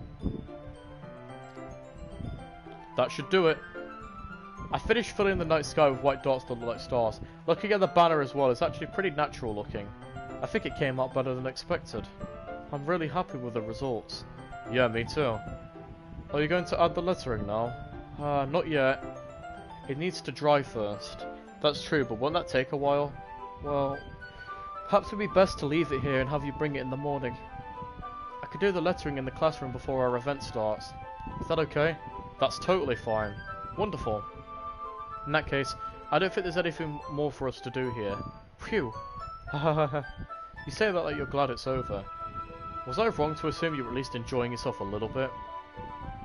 Ah, no, it's not that. I'm just glad we managed to get everything done. I see. I am too. I was a little concerned about time. I need to start making dinner soon. Ah, so you don't have any time left. I was secretly hoping she would have some extra time after finishing the work. Well, Yuri thinks to herself, I think it would be too irresponsible for me to wait much longer. I'm sorry. I was hoping there'd be more time as well. It's probably my fault. Sorry for being such a slow worker. No, it's not your fault at all. And the important thing is we got everything done right. Yeah, so, I shouldn't be disappointed or anything. Gathering all of her things, Yuri seems to look a little downcast. I understand why. It sounded like she really gets the opportunity to spend time with friends in a relaxed environment. But that doesn't mean this is the last time it can happen. Yuri packs up, I walk her out the front door. Thank you very much for having me today. No problem, I'm glad I was able to help. Just let me know if there's anything else you need me to bring tomorrow. I will. Well then, Yuri fidgets. I guess I'll see you tomorrow. Wait, can't say that without thinking. About today. It's fine we didn't have as much time as we wanted, because we could do this again, whenever you want. You could come over, we can go out somewhere. Ah, I forgot you don't like going out much. As I stumble over my words, Yuri simply smiles bashfully. Anyway, you know what I'm trying to say, so... You're very thoughtful, Doc. Yuri takes a step closer to me, then briefly squeezes my hand. It's the kind of... I kind of like that about you. Whoa, hello. Hello there. Well, how am I supposed to respond to that? But I don't even get a chance to. Yuri suddenly pulls back. Sayori? Sayori, you're okay? Wait. Hi, Doc. Sayori? Just now we weren't... It's okay. Were you spying on us? Well, it's nice to see you. I'm sorry, but I'm already on my way to leave. Oh, really? That's too bad. I'm sorry. We'll all be together at the festival tomorrow.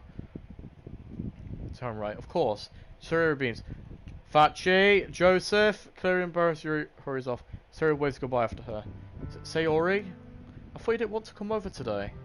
Ah, well, I tried staying in my room, but my imagination was being really mean to me. So I had to come here and see it for myself. See what? What are you talking about? You know, how much fun you were having with Yuri. And how closer you got to her. It makes me really happy that you've made such good friends. Thank you. That's all that matters to me. Tears start to fall down Sayori's cheeks. That's all that matters to me. Why am I feeling this way, Doc? I'm supposed to be happy for you. Why does it feel like my head is splitting in half? It hurts so much. Everything hurts so much. This would be better if I could just disappear. Sayori, don't say that. It's true, Doc.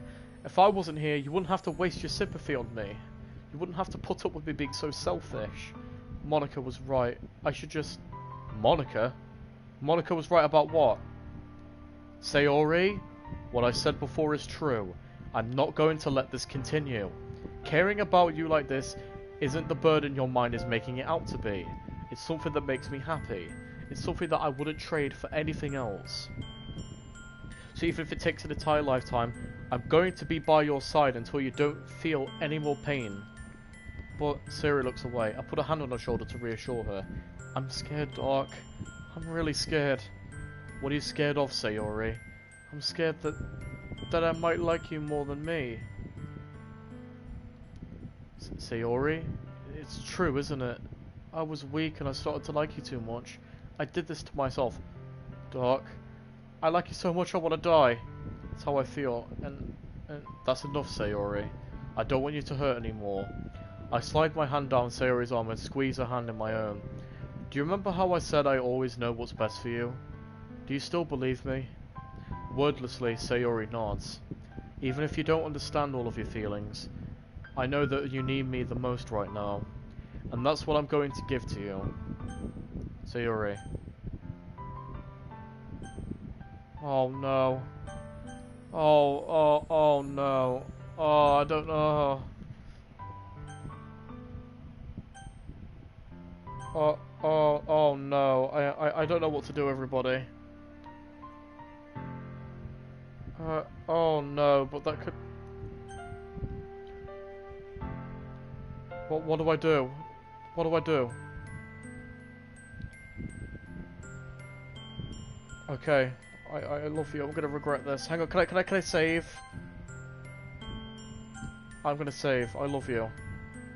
I've saved. I love you. Eh? Those are my true feelings. So there's no way you could like me more than I like you. You should have realised it sooner. But spending time with everyone at the club, making new friends, and having fun with you every day. It helped me realise that you are truly the most important person to me. That's why I'll accept any of your burdens. As long as we continue this life every day, with you by my side, then I know we'll both be happy. Dark. Aww. Dark, is this really okay? Yeah. I hold Sayori in my arms as I pull her closer. You'll never have to let go of me again. I love you, Dark. I want to be with you forever. Me too.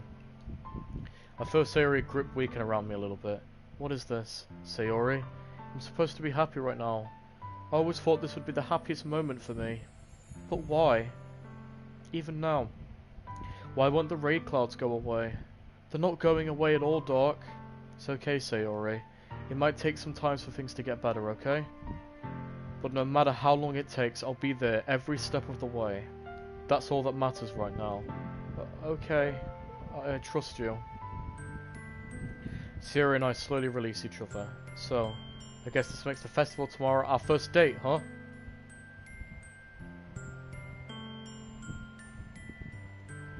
What are you saying? I don't want to think about those things, you know. I want everything to be the same as it always has been, even if we really are a couple. I don't know if I can handle anything more right now. It's really new and scary to me. I understand.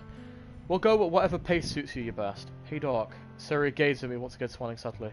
Even if it gets really sad. This is the best thing for me, right? Eh? I don't really understand what Sayori means by that. Are you saying that this is what's making you feel sad, Sayori? I don't know. I don't understand what I'm feeling. I feel like a bunch of fawns when you told me you love me. But that's why I want to trust you. You know what's best for me. Yeah, I do. That's my promise. I said that, but in reality I feel more uncertain when it comes to Sayori. I know that I love her and she loves me, but I'm having as much trouble understanding Sayori's feelings as she is. Even though I could comfort her, I kept wondering if she'd be doing something more or something different. I know these thoughts will continue to plague my mind until things are back to the way they were. Is that what Sayori meant by not wanting anything to change? I don't know, but I know I'll give it everything I've got. Sayori is the most important person to me, and I'll do whatever it takes to have a happy future with her. Yeah, the festival. All the days are expected to be walking with Sayori. But Sayori is answering her phone. Consider going to her house, but to wake her up. Decided that's a little too much. Meanwhile, the preparations for the event should nearly be complete. The banner that Yuri gently presents going to take with me. She sent me a pleasant text reminding me not to forget anything, and I reassured her. Funnily enough, I probably feel the same way as Natsuki about the event. I'm more excited for it to be over so I can spend time with Sayori and Yuri at this festival. But knowing Monica, I'm sure the event will be great too. Dark. What? Why is there no music? You're the first one here. Thanks for being early. That's funny. I thought at least Yuri would be here by now. Monica is placing little booklets on each of the desks in the classroom. They must be the ones that she prepared all the poems for. In the end, I found a random poem online that thought Monica would like and submitted it. So that's the one I'll be performing. I'm surprised you didn't bring Sayori with you. Yeah, she overslept again. That dummy. Do you think on the days it's important she'll try a little harder? I say that, but suddenly remember what Sayori told me yesterday. And I suddenly feel awful. There's no music. Monica, did you do something? Guys, I don't trust her. She should take a little responsibility for her. Shut up. Better exchange for her yesterday. Kind of left her hanging this morning, you know. Exchange. Monica, you know. She's following us. You are trouble. Of course I do. I'm the club president after all. But I stammer, embarrassed. Did Sayori really tell her about it that quickly? That we're a couple now? I didn't really plan on bringing it out with anyone yet. Jeez, you don't know the full story at all, so... Don't worry. I probably know a lot more than you think. Eh? Monica is being as friendly as usual, but for some reason I felt a chill going down my spine after hearing that. Hey, do you want to check out the pamphlets or the flyers? They came out really nice. Yeah, sure. I grabbed one of the things and lay it on the desk. Oh yeah, they really did. Something like this would definitely help people take the club more... Yeah, I thought so too. I flipped through the pages. Each member's poem is neatly printed on its own page, giving it an almost professional feel. I recognized Natsuki and Yuri's poem were the ones they performed during our practice. What's this? I thought Sayori's poem. It's different from the one she practiced. It's one that I haven't read before. What the fuck is this? Uh-oh. Uh-oh. Get out of my head. It's just get out of my head. What the... For I don't know what's best. I do know what is best for you. Get out of my head before I listen to everything she said to me. Get out of my head before I show you how much I love you. Get out of my head before I write this poem. First.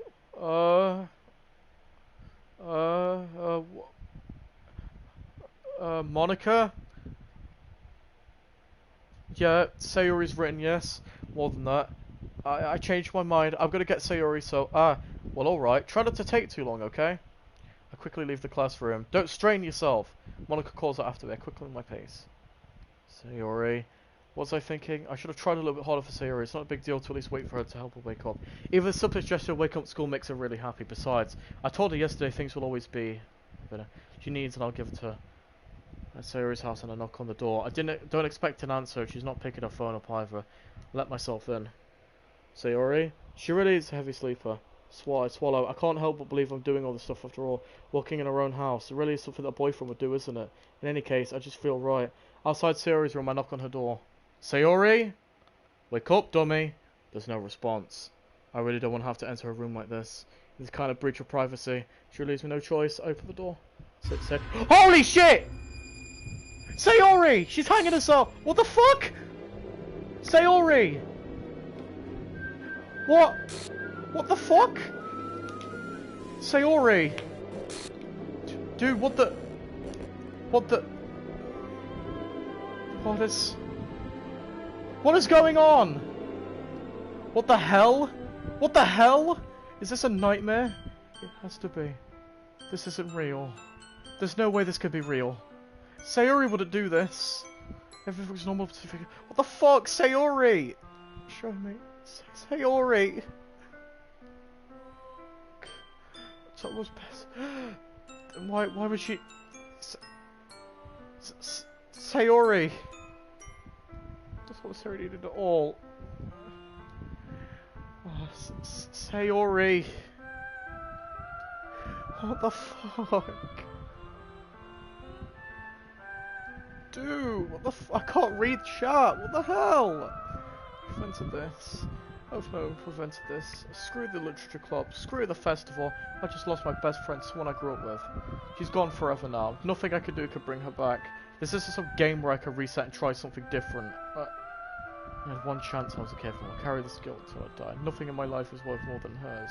So I couldn't do what she needed me. No, I can never take it back. Never, never, never, never, never. Sayori. End. There's no way that's the end of it. Sayori. Yeah, I think we figured that out already. Whoa! What's going on with her? Wait a minute. That's Monica. Why is Monica self-imposed an image of her over? What? What the fuck? What is this? Monica's like, what is she doing? What? What the fuck? See no longer run from this way. She tells herself. A girl is. What the? We've seen all this before.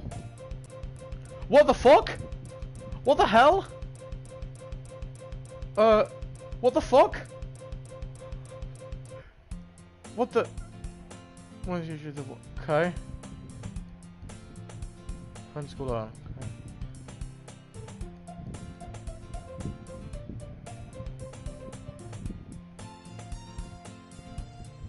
Oops. Say, okay, I can skip. Whoa, whoa! Monica, Monica, stop doing that. She's breaking the game. It's been a while, right? Yeah, it has. Monica smiles. Fuck you. You know each other well. We really talk. Shut up. You're lying. Get out.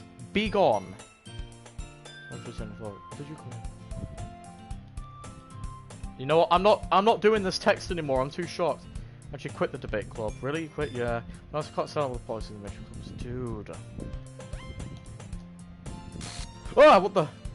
Oh, literature club, literature. Sounds like kind of dull. How many members do you have so far? Haha. It's kind of embarrassing there are only 3 of us so far. No, there were 4 of you. I was number 4. I was number 5. It's funny, right? She always insists that it's literature. I guess she's not wrong, I guess. Did she? Hey, dog. By any chance, are you still looking for a club to join? I mean, I guess so, but in that case, is there any chance you could do me a big favour? I said join, but if you could show up, I'd be very happy. Well, I guess I have no reason to refuse. What is going on? Let's do to Monica and Irresistible Smiles. She's making it. So she's basically making it. She's complimenting herself. She's making herself look good for my sake. What are you doing, Monica? I guess we're oh! Whoa! Whoa! I guessed. So she brought a boy. Way to kill them. Oh, okay. It's... No, Natsuki. Eccentric, this is Yuri the Vice. Yuri the Vice President? What do you mean? Oh, cause she's in this. Nice to meet both of you. So I ran into Doc in the classroom. Monica, didn't I tell you to let know in advance before you brought anyone new? I was going to what you know. Sorry. We need to make some tea, right? Yeah, that would be great.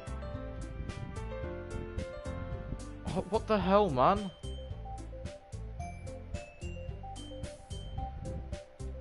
You? I don't trust. Yes, I've seen all of this before.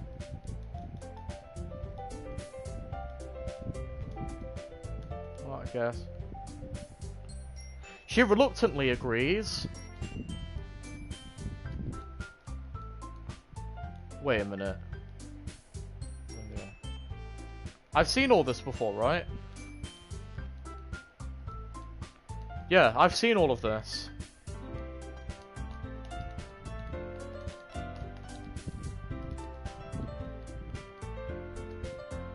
Suits your personality. Oh, is that so? Really? Yeah, I've seen all this before. I can skip all of this.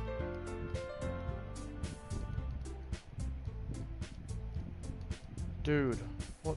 Did Monica found out about us being in love and she did something?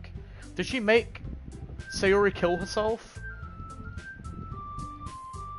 She's to Yuri. That's what?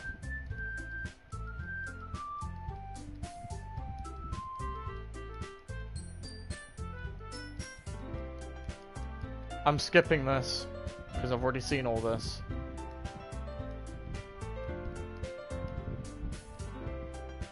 Okay. Yeah. I want to see how you express a heat yet. Okay, see you tomorrow then. I'll wait. Okay, Tsuki, Yuri, and of course Monica. Really happy to spend each day in the club. So let's go close to one of these girls. Alright.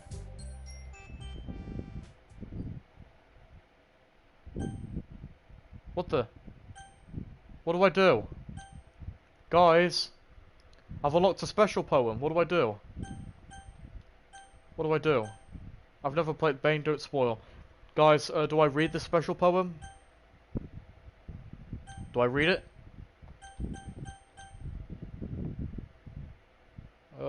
Yes, let's give it a read. Whoa! Today, I out my skin open for the first time. It was exhilarating.